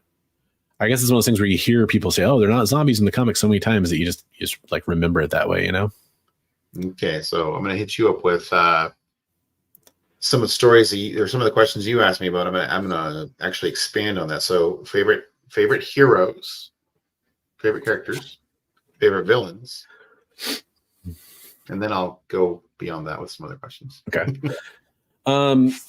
Favorite heroes. So, I mean, kind of just chronologically, G.I. Joe was the first kind of comic book love I had. I have a tendency to not like the most famous characters the most. G.I. Joe's the exception. Snake Eyes was extremely popular, and I love Snake Eyes. How can you not? Yeah. It's funny, though, because as big of a deal as Snake Eyes is, like in the comics, he's actually not that big of a deal in the cartoon, really. It's kind of weird if you go back and watch it. Yeah. So it's just kind of funny because I remember my daughter we were watching some G.I. Joe, and she was always like she likes Scarlet and she likes Snake Eyes when they're together, which that's a good combination. You see that a lot more in the comic. And I think I showed her some of the comics. When you get old enough to read the comics, honey, you'll get what you want. Yeah. I showed her some of it already, like not all of it, of course, but she's into that. We love flipping through. Like we read the first appearance of Rogue, and she was super fascinated by that and stuff because she loved Captain Marvel. So for Transformers, which Transformers has been on my mind. Just did a Transformers interview, and it's the 40th anniversary. Prowl was my favorite Transformer. Definitely not a popular choice for most people, and a very complicated character morally as time went on. And X-Men, a lot of people probably know Cyclops is my boy. He's my favorite character on the X-Men. I've always kind of said Cyclops, Rogue, and Wolverine are my 3 favorite X-Men, kind of in that order, so to speak. I love Wolverine. I love classic Wolverine a lot more than kind of modern Wolverine. I like Wolverine when he still was vulnerable and he still had some mystery to him and still had some weaknesses. And the best thing about comic books is he's still that back then, and I could still go read that and enjoy that. It's like that Sauron issue, right? You were telling me about. Exactly. And it's one of those things where it's like, I always think he's best when he's part of the team and not the focus of the team, right? Or solo. Solo Wolverine is awesome, especially when Hama was writing him. But yeah, Cyclops is just always been my favorite X-Men. It's a very unusual choice, a very unpopular choice. I know, like you talked about this, characters like the Hulk. You always, thought those characters that had kind of their struggles were interesting, right? Mm-hmm. And in a lot of ways, that's what I liked about Cyclops is he had that constant, I could hurt the ones I love if these glasses get knocked off my head. He's powerful and has to control it, which to me was kind of an allegory, metaphor for just being careful not to hurt the ones you love. And I always thought that was a cool part of his character. I have always been sympathetic towards leader characters on teams. I tend to like the leaders, especially ones who are really good at their job and like if you go back and read like the Marvel trading cards, you always hear about, you know, there's almost like a built up narrative at Marvel, like who's the better tactician, Captain America or Cyclops? Cyclops had this cool stuff where his power could be used to like almost like trigonometry. He was like bouncing his blasts around. He did a lot more of that stuff in the Claremont era of Cyclops. And I loved the creative uses of his powers, that kind of thing. So many X-Men I love. Those are just my top three, but I actually love pretty much every main X-Men. I say like Cyclops, like I thought he was most interesting thing about him was after Jean Grey died, because it's like, you know, Xavier's dream is still going on, right? But for Cyclops, the dream is dead, right? I mean, he's like, so it's just like it's that struggle that he has, and then in trying to go on and be the team leader, and but you know the woman who loves has died, and then you know that whole growth period for him as a character was really interesting. But it's interesting in a lot of ways. It starts most people's problems with Cyclops, though, because you get into the kind of some of the questionable stuff with his relationship with Madeline, and then leaving Madeline especially is kind of where people have a problem. But I agree with you. I think that stuff is very interesting. You know, Richard's asking my favorite version or traits of Cyclops. So for costume, it's the Jim Lee 90s Cyclops that I love. I actually really enjoy going back and reading the Stan Lee and Jack Kirby X-Men stuff. I actually really enjoy that version of Cyclops as a character, because, you know, he's into Jean, but he doesn't want to like blow it. He doesn't want to screw it up. Like it's kind of like there's a little bit of like Peter Parker mixed in there in his DNA in that early stuff too. And you can kind of see that. And then, you know, there's clearly pressure from Professor X for all the students to be perfect, to be the best. It's really kind of weird going back and reading that like in 2024 at this point. And I love how that plays out. In Cyclops, there's a lot of thought bubbles where he's like, I can't screw this up. I have to do good for the professor, that kind of thing. And that's interesting for me because I felt that kind of pressure when I was in school. So I think that kind of related for me a lot. Modern Cyclops is a weird thing because there's been this thing where they've wanted to turn him into a anti-hero or like a fallen hero kind of, almost like a Magneto-like character where he's kind of almost like a Breaking Bad thing, I guess, where it's like, okay, he, you know, because of the Phoenix Force, he killed Professor X. But that's the thing. It's because he was just crazy with power from the Phoenix Force. Nobody blames any of the other Phoenix Five for what they did as the Phoenix Five, but for some reason, Cyclops, everyone loves to hate on him. right. So it's kind of one of those things where it's become tough to be a Cyclops fan in a lot of ways. Not for me personally, but for talking about it with other people. People bring, oh, what about this thing he did? What about the Utopia era? I mean, during the Utopia era, he was willing to do whatever it took to save mutants. But he created X-Force, and he kind of ordered the murder of a child with Young Apocalypse, and there's all kinds of stuff really that happened. It's fascinating from a morally complicated standpoint, and then even going back to the stuff with Madeline, I think all that stuff it makes for interesting drama. Right. So That's you said something similar about Prowl. You said like that he's a morally complex character. Can you elaborate on that a little bit? Yeah, so Prowl, like especially in the comics, he ends up doing kind of a lot of kind of similar like Black Ops kind of stuff, like willing to do some wet work to take out some bad guys, a little bit not the Autobot way. And it's kind of interesting. It's one of those things where you have this character who's on the surface is very, he's a police car. He's supposed to like to serve and protect, right? Like it starts out, if you watch the cartoon, that's very much how it plays out. But when you read the comic books, it definitely becomes, especially the IDW era stuff, it becomes more like he's kind of willing to lead secret teams. He's kind of almost like the uncanny X-Force of the Transformers a little bit, and kind of does some sneaky stuff that's fun. I think it's just kind of cool. Cool. And some Prom says, also love Cyclops. Never really read X-Men, but started when they were in the rerun phase up to issue 93. Was super glad they kept him as team leader after GSX1, and his new visor was dope. Yeah, that's 100% true too. Like that is kind of one of those. It's kind of cool and it's kind of lame. Like thinking about it, it's cool that he was still the leader, but then again, the subtext is he got the other team like killed essentially. Right. So you're the only one that survived. Weird, it's kind of odd. But yeah, behind. But I mean, that extrapolated on though in what's that? Deadly Genesis. Yeah. And they've gone back to that and explained it, 10 ways to Sunday in some of the other stuff that's come out too. And it makes sense. The other thing about Cyclops, I just wanted to kind of mention this. This is an X-Men 97 shirt. And I'll just say the redemption of Cyclops in a way as a character to be taken seriously was really refreshing to see. And I was so excited about that as a Cyclops fan, because it's not just look, Cyclops can be a little corny, not, all that kind of stuff he does. That's fine. I don't care about that. That's part of who he is. He's not cool because of that stuff. He's cool because of what he's willing to do for his teammates and how he's willing to step up for them. And his dedication, right? What's that? His dedication. Yeah, his dedication. And that shows a little bit in that cartoon. And they did a good job kind of bringing it back to more centric of what Cyclops probably should be, based on, like, we're talking about like the Cyclops is a joke in the Fox movies for the most part. Right. Yeah. Yes. 100%. The Havoc relationship with Cyclops is pretty fun too.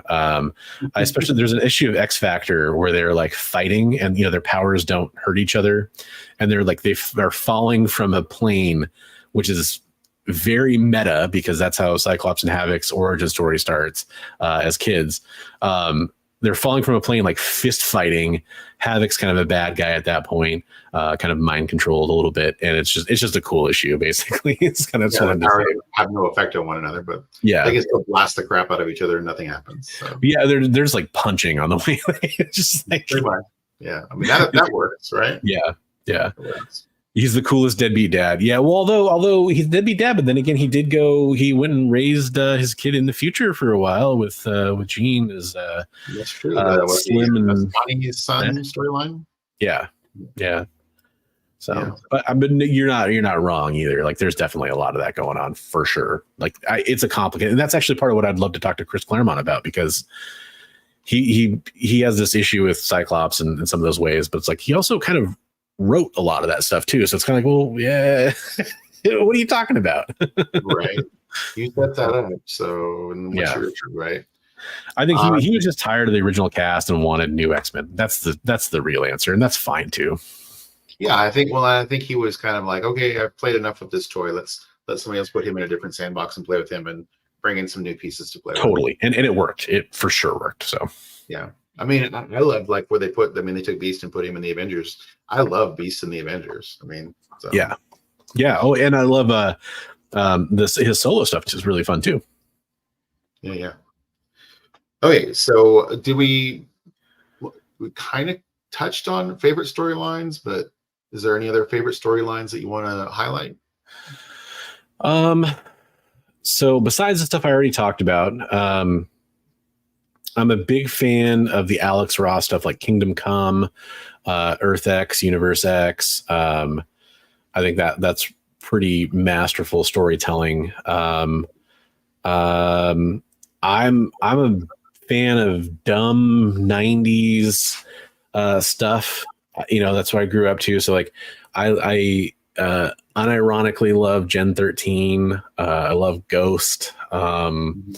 There's some Aphrodite 9. Yeah, I liked all that. Some of it for the artwork, some of it for the story, some for both. Some of it doesn't hold up the same way. Those are some great artists right in there. You can use names like David Finch, Adam Hughes, and J. Scott Campbell. Or Jim Lee too, depending on which era. Yeah. And beyond that, there's even, Adam Warren eventually took over Gen 13. He's a great artist. There's just layers of stuff there. I read, I didn't love the story, but I read Glory, which had a lot of Mike Deodato art in it. It was really great at the time. I loved a lot of that Image stuff. especially away from the main core titles. Like I actually didn't like. I loved early Spawn. I think it lost its way for a while. I didn't love like Youngblood, and I didn't love Stormwatch and some of the other stuff that was kind of the core Brigade. Some of that stuff I didn't like as much. But once you got outside that, I actually thought some of the dumb 90s stuff was pretty fun. Not the hard hitting stuff that we go back and read with a lot of fondness, but at the time, you know, think about what comic books were like in the 40s and 50s, and in the days where people were buying comic books as disposable fun entertainment. It's kind of like that, right? And it served a lot of that purpose. Obviously, you can say I probably love a lot of the X-Men storylines, so I'm kind of avoiding that for the most part. I love all the big ones there, Age of Apocalypse, and all the big stupid stories, and some of the really foundational ones. I liked Straczynski's run on Spider-Man. The Totem stuff was really fun. Yeah. Ezekiel up with Madam Web now, but yeah, unfortunately, it's kind of tarnished by the end of it, which, you know, kind of like Chris's comment about X-Men and Claremont. It's kind of an editorial direction that kind of soured the end of Straczynski's run, and I get that people don't like him for that reason, but I like that. Jason Aaron Thor was really good. There's so much. That's a great question. I think at some point we should do an episode on great storylines and kind of like takes, you know, because it's so hard to think of them in the moment. But it's like great storylines, and we'll talk about that. Yeah, coming up sometime. Yeah, we'll also have an episode that's just tales from the job. Yep. There you go. But okay, so talking about storylines, is there to go with that creative teams that are your top? Let's say, what's your top 5 creative teams? I mean, Claremont Byrne, number one. And that's in no way to dishonor class. So I will tell you, sacrilege for a lot of comic book fans, and I totally understand it. But to answer a question like that, I tend to go for my contemporary, what I was reading at the time, very much that helped. So the answer should be like Stan Lee and Jack Kirby. It should be things like that. Unfortunately, it's not. Like, I wish I could say it, but I read all that stuff years after through a different lens, and I very much love and appreciate it for what it was. Like I was talking about, you know, Professor X putting all the pressure on all the X students and all that kind of stuff. I love that, but it's very historical to me more than it is like something I can really read and access. It has a different meaning, right? Yeah. I mentioned Frank Miller, and I'll just say like the Wolverine limited series, Miller and Claremont comes to mind as being pretty good. They didn't do a whole lot together, but that's pretty awesome to me.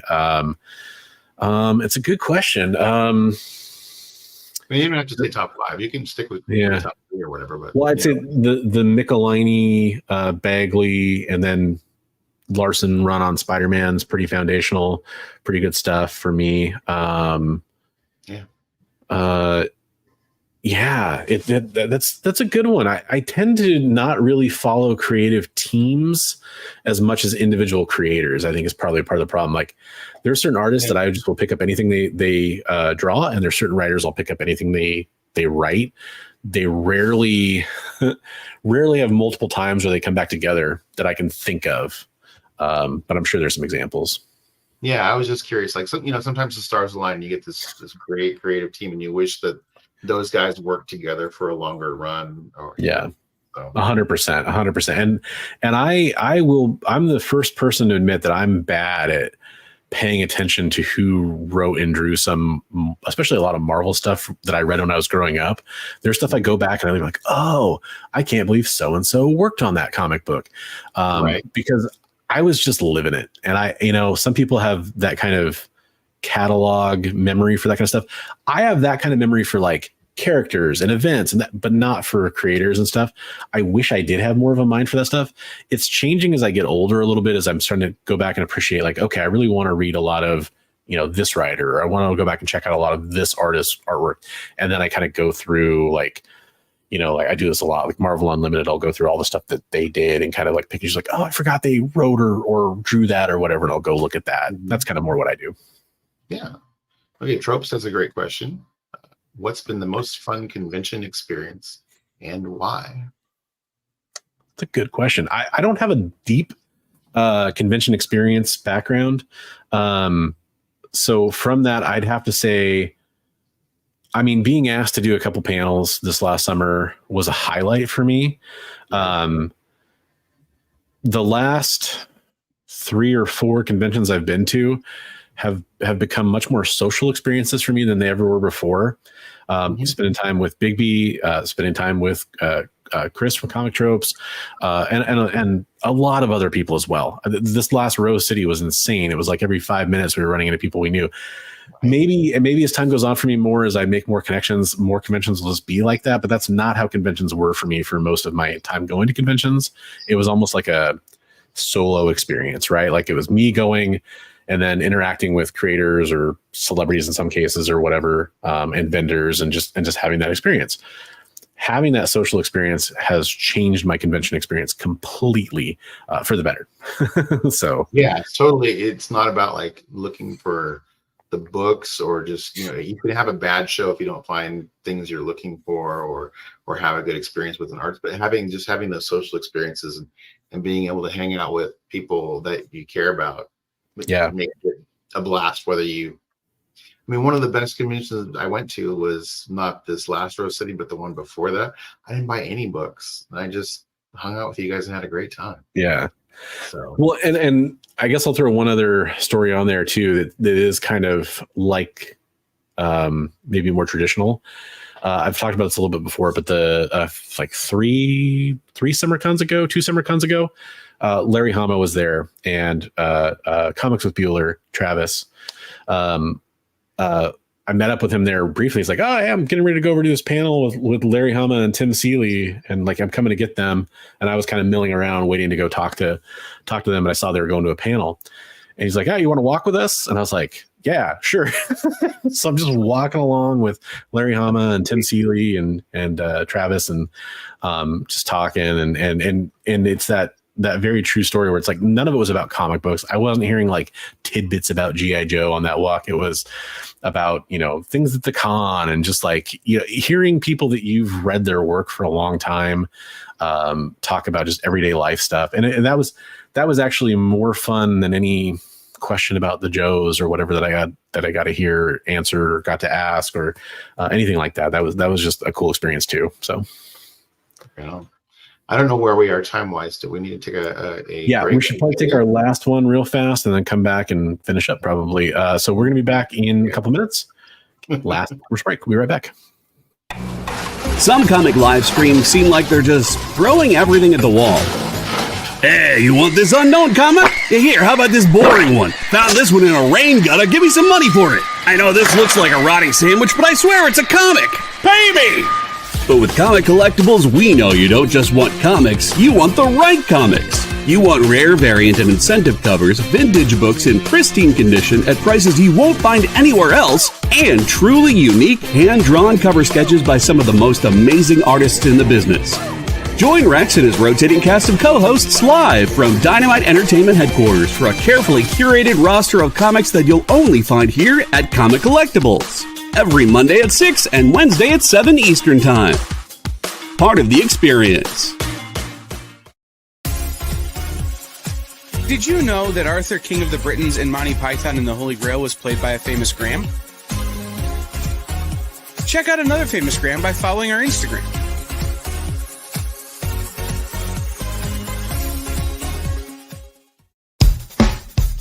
Download our app on Google Play and the App Store. It's so simple, even my mommy can use it.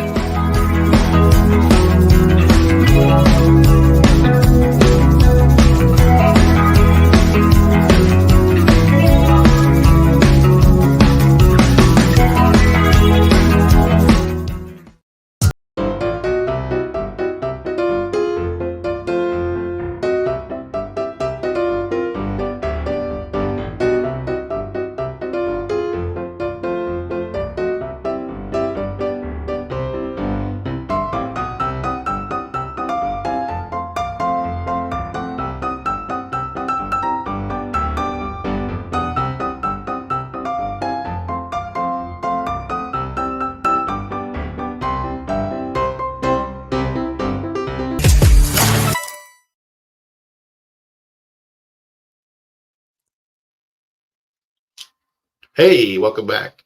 I'm your host, Bigby Mcfly, the comic guy, and I'm joined by...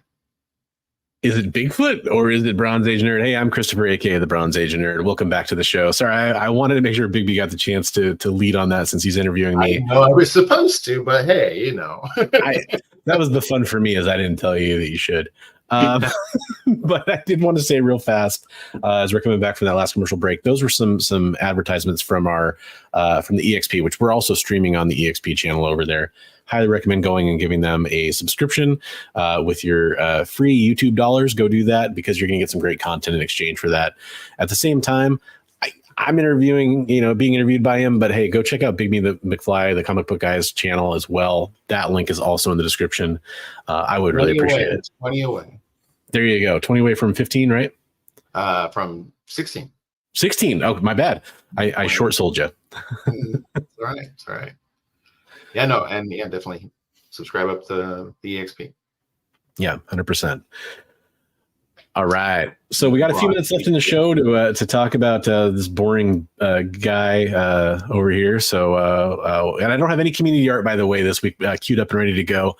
I will next week. If you have community artwork, which means if you have artwork you want to show us and you're hearing me say this right now, send it in to either me or Bigby, Instagram, or any of the places you can find us. We'd absolutely love to have that community artwork to show off next week and highlight it. And you could win free stuff at the end of the year too. Hey, we got a new viewer, Dragon Whippy guy. So, hey, what's up, Dragon? Welcome to the show. So, Chris, I gotta ask: was it difficult leaving the Sasquatch tribe and assimilating into human civilization? I'll tell you, buddy, I never left. The real beauty of it is you can just stay in. I'm actually kind of deep cover. We call it the deep state. And I'm just hanging out here, having a good time. Since I am one of the shorter Sasquatch, it's really easy for me to integrate into your society and just have a good time over here and really check it out and enjoy it. It's really chill. What's the best thing about human society? Comic books, of course. Oh, of course. Yeah, all absolutely. Right. And honestly, can't lie, Ben and Jerry's. That's the other good thing. What's that? You do love your ice cream. You're right. All right. So I'm gonna dovetail. He shaves his forehead around the cheeks, and we're good to go. Jay, don't give away my secrets, brother. All right. So I'm gonna dovetail a question that Chris has here. Chris has a question: ever draw a comic strip or a comic as a kid or an adult? And then I want to dovetail that into, do you have any aspirations as far as comics go? Would you like to be a part of the creator community at some point, or is there some things that you would like to do? So it's interesting. I never drew a comic or comic strip because I am not a quick artist, and so I never tried. I do art. I try to draw characters and stuff as often as I can. Now I was out of it for a long. What's that? You do it quite well. Well, you do it quite well as well, so that means a lot. Thank you. I was out of it for a very long time. I almost refused to do it because I was always frustrated with my own art, and so I didn't really want to do it very often. K-pop junkie actually was like, just draw, or I can't remember exactly how she worded it, but she kind of got me back into drawing. It's like, you know what? I just should just pick it up and start drawing again. Yeah. And the problem is I want to draw better. I'm always a perfectionist with anything I do. Practice. I know. That's the thing. I understand that. It's one of those things where it's like, I kind of draw something, I hate it. And then I draw something and I hate it a little bit less. And so then I, draw something else. I hate that a little bit less. And then I'll draw something and I hate it more. I'm like, so it's kind of that rinse and repeat cycle. But I never was good enough or fast enough to try to lay out an entire story like that. Unlike some people I know who are capable of doing that and doing it well, by the way. So I just try to do a sketch or a splash type thing. That's kind of been, I would say my style is very much in the vein of like trying to do like a trading card of a character. Is like what I think I've loved. Right. Those trading cards. Or a cover image, maybe, you know? Yeah, kind of like a coverage. But to me, like, I guess to me, a lot of that stuff is kind of modern quality covers, but it really wouldn't have passed for like classic covers in most cases. There's a lot of like single figure covers out there now that didn't used to be how most comic covers were drawn. There usually was more action going on or more background being drawn in. Story involved rather than just focus on a character, right? Yeah. And I mean, and of course there's examples where that's not true. Of course, there's classic examples of that. But so I think about those trading cards, and like you often saw the focus on one character. And I guess in my head, I kind of modern think about that. But I also admit that there's a lot of covers out there that kind of that quality. So that's on the art side. Hey, what's up? Thanks for becoming a member, Ash and Nate. Really appreciate it. On the comic side, if I ever did something for art, I think like, you know, I don't think it'll ever happen. Maybe like on a self-published kind of thing, doing like a cover, variant cover. I could see that happening. It's not like a big dream of mine, but it is something that would be fun to do at some point, of course, especially again, if it was something that I was putting out or something somehow. The one thing that I, dovetailing to your second part of your question, the one thing I do have aspirations of doing, and I'm making terrible progress on it, but it is something I'm constantly working on in the back of my head. Not even just the back of my head, but kind of thinking about and plotting out, is writing a story, writing a comic book.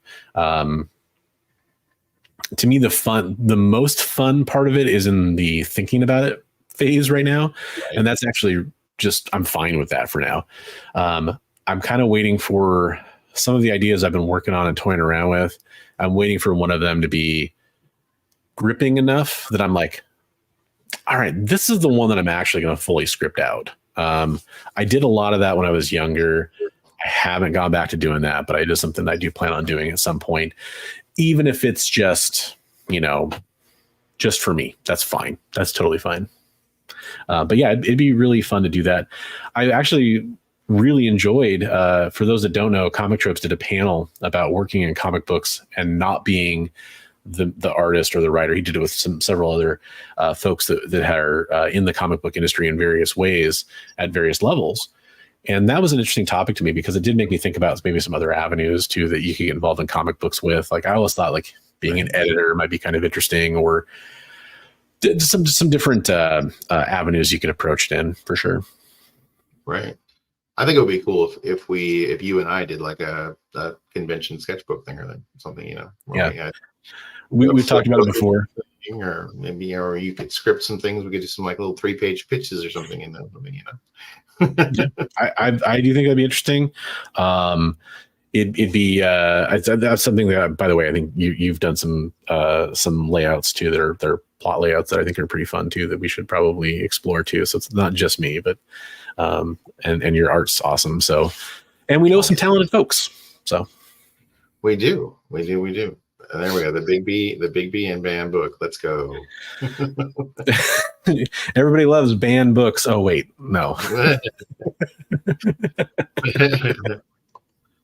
All right. So let's see. Going down the list of questions. If you could change one thing about comics, what would it be? Man, it's weird to have that question thrown back at me. I would it's really hard to explain, but I'll do my best. I really want to see every available audience of comic books served better. Okay. So I think there's huge untapped markets with children, with keep in mind your traditional comic book readers are mostly men, mostly, in that 18 to now it's actually, a much older bracket than a lot of other media is considered, like, probably 65 or so plus in some cases. Mm-hmm. Those are most of your comic book readers. I'd like to see everybody else have comic books written for them as well. That could effectively tap into those markets, because I do want more people reading comic books. So that's my biggest thing. I know it sounds like a little like peace and love, man. Like I know it's kind of got an element of that to it, but I honestly do believe that comic books are an underappreciated medium. And I think, things like manga show that a little bit better, and how successful manga is. I think that comic books have a place with a lot of readers that are into a lot of other things.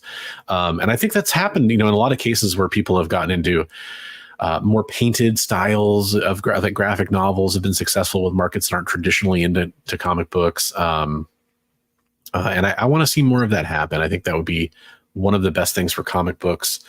And part of that, and I've said this before, is there's a lot of readers out there that are like, I hate new comic books. I get it. I understand where that energy is coming from.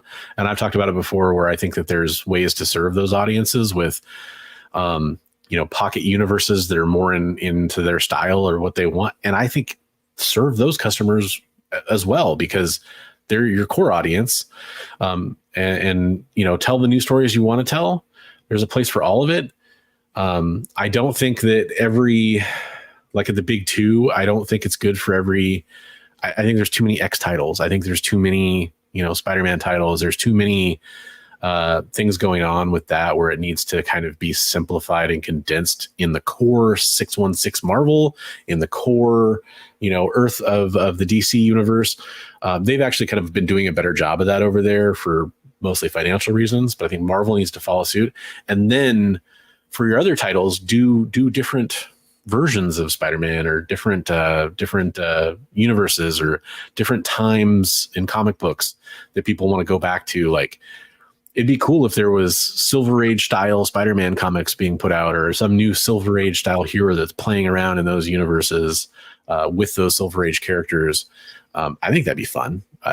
Same thing for the Bronze Age, same thing for the Copper Age. But especially hit them in, dovetail them in between stories where it made sense. Like, I always wondered how that happened. Oh, it was this guy that did that.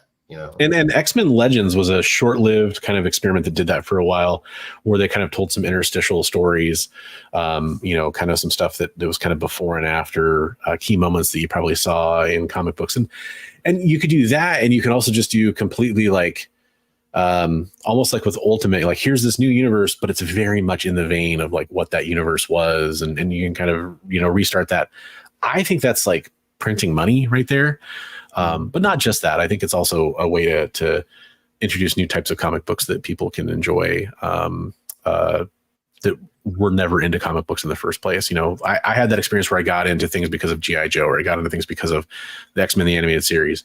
Batman, the animated series was also like that too, for Batman for me. Although there's a lot of other Batman stuff too to draw on, but that was what, like, the dark grittiness of Batman really kind of like, came home for me. Do more of that stuff. That's what I would do. I can see that.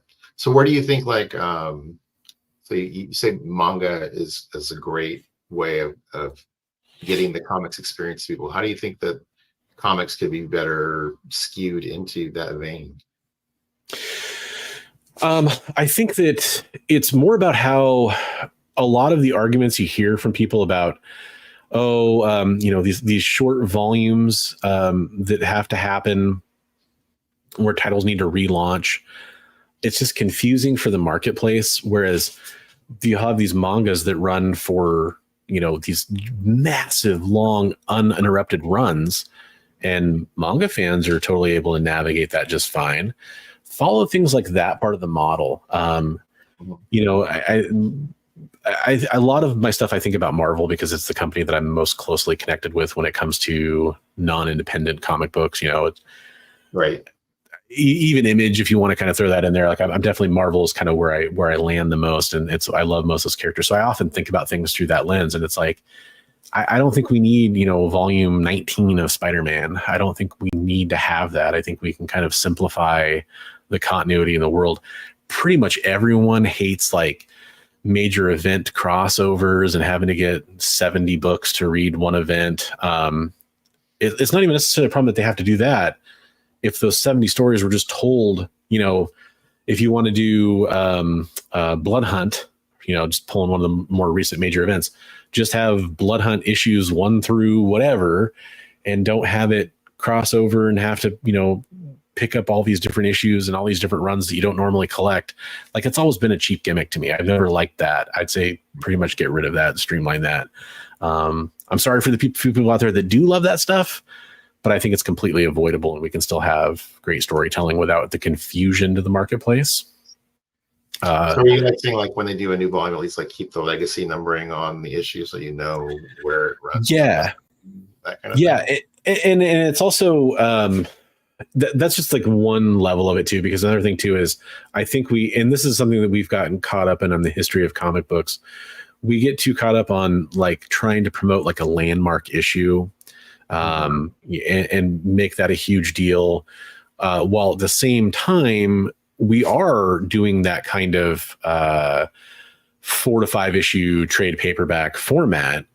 It's like you got to kind of pick one or the other. Like, you can't write 5 issue arcs, because we all know that 5 issue arc of the Marvel thing, it's like issues 2 through 4 are going to be repetition and boring for the most part. Like, the issue 1, you get the setup, and issue 5, you get the conclusion.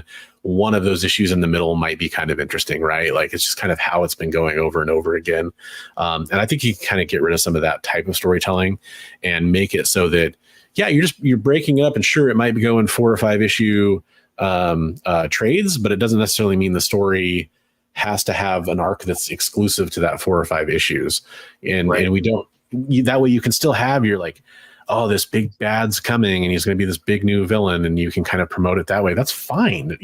So what? It doesn't matter. But if you're going to be moving to like that sort of system anyway, and we have been for years, may as well embrace it. Yeah. No, I get that. Now, like you're saying, like it could be a 5 issue arc, and it could be part 1 of the 20 issue story, right?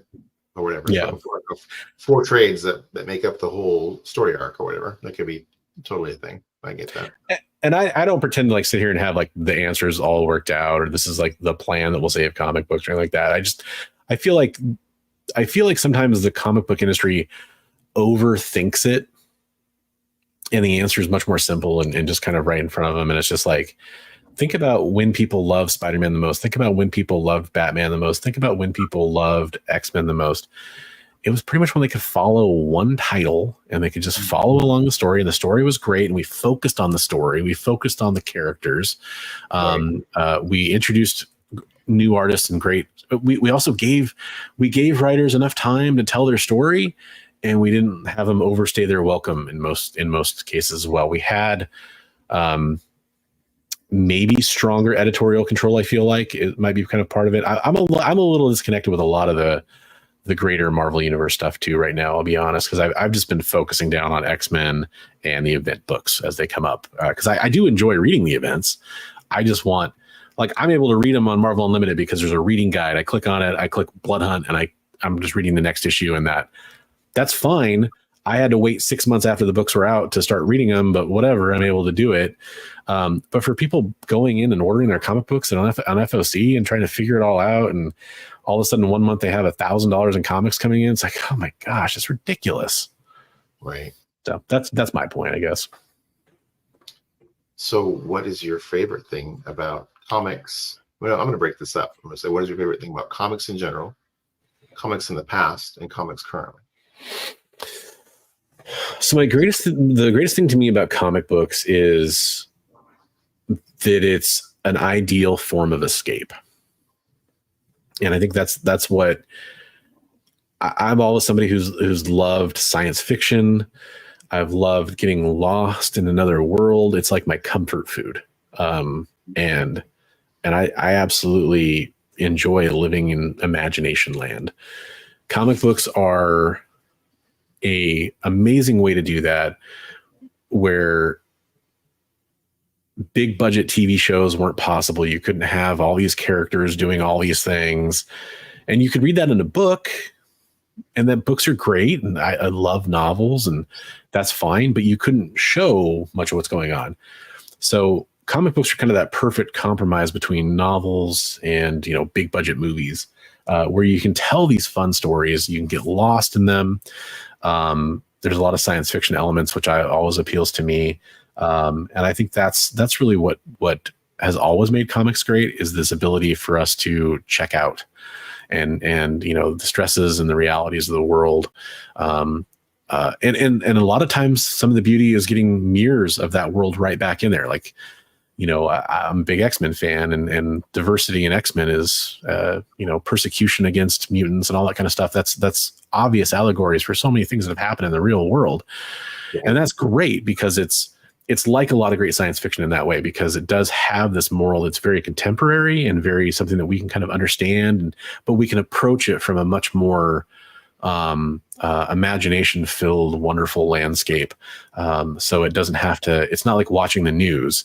It's like hearing about what could be and what is at the same time. So it's great. I love that part of it. And then it was what was best about comic books back then and what was good about comic books now. Is that what your question was exactly? Yep. Okay. Comics from the past and comics currently. So comics from the past, I would say, I guess kind of going along with what I said earlier, maybe the simplicity is great, but also this is a hard thing to describe, but maybe the work ethic of the creators was different. I mean, you hear things about, like, there's that fantastic article we shared a few weeks ago about Steve Ditko's life and his work ethic and what he, like, the energy he poured into his comic books to make sure that they were the best comic books he could put out. You see that from a lot of the classic creators, the Kirbys of the world, that comes up to, they had, the Frazetta, they had this like intense work ethic, and maybe they weren't paid enough. Not maybe they weren't paid enough, but they weren't paid enough. Maybe that kind of contributed to that hunger, starving artist kind of thing that you hear about from time to time. I'm not sure, but I think it did kind of lend to a better overall finished product. Some of the best comic books we get today are from troubled imaginations, the troubled people's imaginations. And that is weird how that always happens, or seems to always happen. Right. And then a creator gets paid or gets a lot of success or gets a lot of titles or something like that, and then their work isn't as good to people and it kind of falls off. And there is always kind of that thing where that has happened over and over again in time. Now I think a lot of those people are going and doing other things because we still don't pay comic book artists and writers well enough, creatives well enough, and so they go find other things to do. That's just kind of my opinion on that. So I think that was kind of how it was better in the past. How, what's good about comic books now? It probably is the diversity of titles that are available. Yeah, especially in the independent scene. There also are negative things about that as well. Like, there's a lot of titles that are clearly written as like IP pitches for motion pictures or for screen deals, basically. So there's negative things about that too. But there's a lot, if you want comics about dinosaurs with guns, if you want comics about,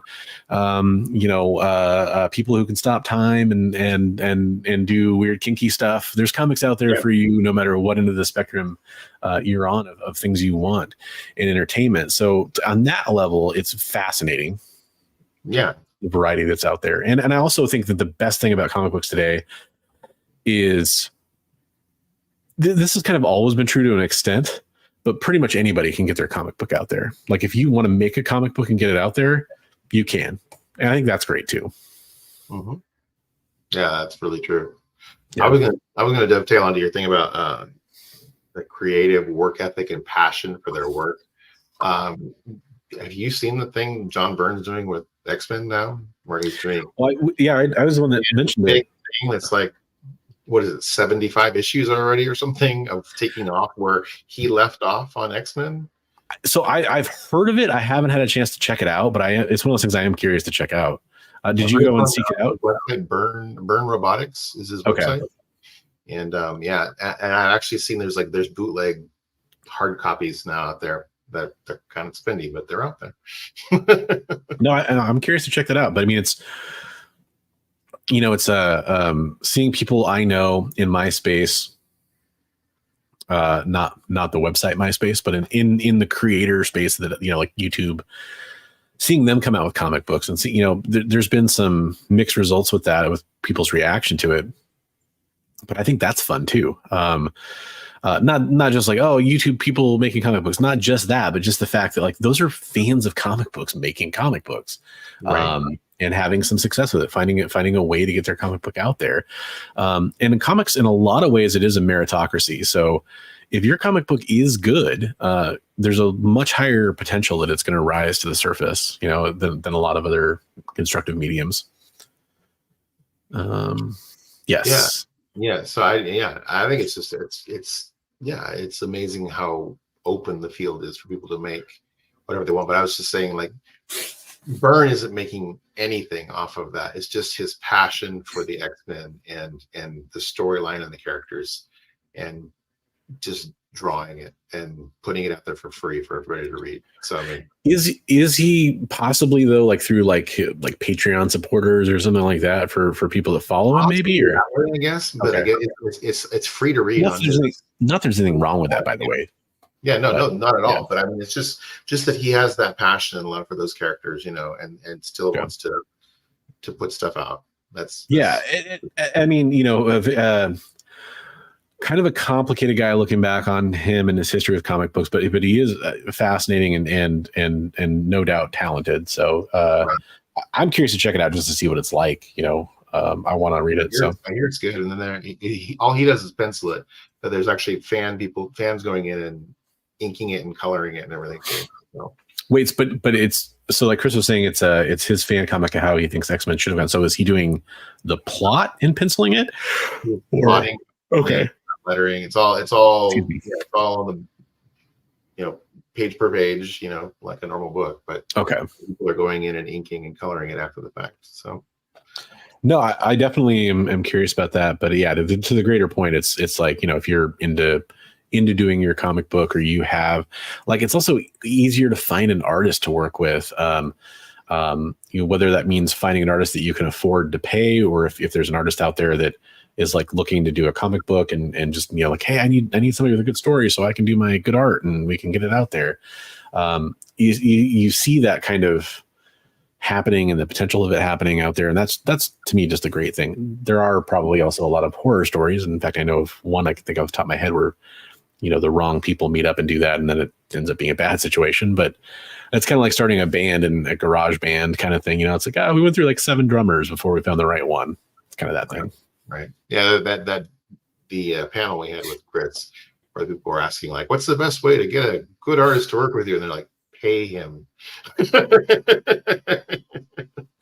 Yeah, exactly. It's one of those things where it's like, I think the advice of find somebody who's at the same level you are, that's looking to do it, is probably because then, if you end up publishing, you guys can maybe share the cost, or figure out like, I'll pay for 75% of it, but I'll get 75% of the whatever we make from it too, or however they figure it out. But I think that's maybe a good approach for a lot of people. At least I like to think it's possible. All right. Well, I would like to thank you for answering my many questions and the questions of our group. I was happy to have them asked to me. Thanks for taking the time to do that, and thanks for people for suffering through my answers. Answers were wonderful, and I had a lot of other questions I'd like to ask you, but they'll go for another episode. Yeah, it's funny. There's a few things that I never got to in your interview too, that I think that might spin out into their own topics, where we can kind of. I know I'm mostly asking it for your take on it, but at the same time, like, we could probably have a fun conversation based around those things. So I think it's a good forum and a good format. So. Yeah. But thanks for watching. Yeah, I did want to say, speaking of things coming up, we are in spooky season. We're not sure exactly how this is going to work out, but you can catch us every Monday night here at 8 p.m. Pacific. I know it's much later on the East Coast, but hey, that's just how we roll. So we get smaller audiences, but we love everybody that comes and watches these on the rewinds or is watching live. We are going to do some stuff with scary comic books coming up too. So we're going to do like our favorite like Halloween or horror themed covers. That's going to be an episode we have coming up too. And then we had another idea about Halloween. Was it favorite Halloween related stories or favorite horror comics? What was it? It was Halloween covers, horror stories. I think we were also going to ask like our personal Halloween horror stories, their favorite Halloween stories. So yeah. So we're going to be talking about some things like that coming up for spooky season. If you have any suggestions, let us know in the comments. If you have anything that you want us to cover, your experience. Yeah, paranormal stories like we were sharing with Frank Cho. yeah. We can definitely talk about that too. So that'll be fun. And then next Monday, if all goes well, we should probably be recapping the Frankenstein comic swap too. So that might be pretty fun. Hopefully there'll be some cool stuff. Yeah. Very seasonal with the Frankenstein. Exactly. All right. Well, thanks for checking it out, everybody. See, Chris, you're asking the right question here. We'll definitely tackle some things like that. It's a great question. We need to share out the channel reminders again one more time. We can do it. Yeah. So we got Bigby Mcfly, the comic book guy. You can go watch his YouTube channel by following the link in the description below. You could also go watch the EXP YouTube channel, or on Twitch, or on X, or Facebook, or a lot of other places they stream, Instagram. However, their YouTube link is in the description down below. If you want to watch my stuff, the link is in the description below for that as well. You're more than welcome to check that out. I really want you guys to go subscribe to Bigby and the EXP and start checking out some of their content, though, because I think you're going to be really happy with if you like anything that you heard here, you're going to like what you're going to see on those channels as well. So. For sure. If you're not subscribed to this guy, you need to. Yeah, I will say I did do a couple interviews this week that dropped. Brandon Montclair I mentioned earlier. I also had a couple of Transformers creators on talking about the Transformers Kickstarter and the 40th anniversary of Transformers, Simon Furman and Mariano Niciesa. So go check out that as well. Do have some fun videos that are in the pipeline coming up before Heroes for Heroes. So you can check out some stuff I have coming out. I'm gonna have that big trade video with Son of Prom, so that'll be coming up here soon. And another visit to the Golden Age Honey Hole. Ooh. And some other cool stuff coming up. So keep nice, an eye man. on as well. Nice. I cannot. Yeah, you guys definitely stay tuned for that big trade video, because you saw the highlights of the stuff he got there. I'm sure there's a lot more fun story to go. I'm excited to see what he has to say about that. So. Didn't see the highlights of that trade. Watch the beginning of this episode. Yes, exactly. All right, folks. Well, until next time, I just want to remind you, as always, read comics every day. I believe Bigby has a reminder for you as well. Share your love of comics with everyone you meet. You never know where it may lead you. Might lead you here, talking to your new friend about comic books on YouTube, right? That's right.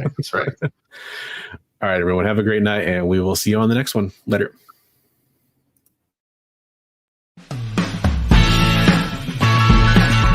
Join the party. Head over to our Linktree to find all the links for everywhere the experience is all the time.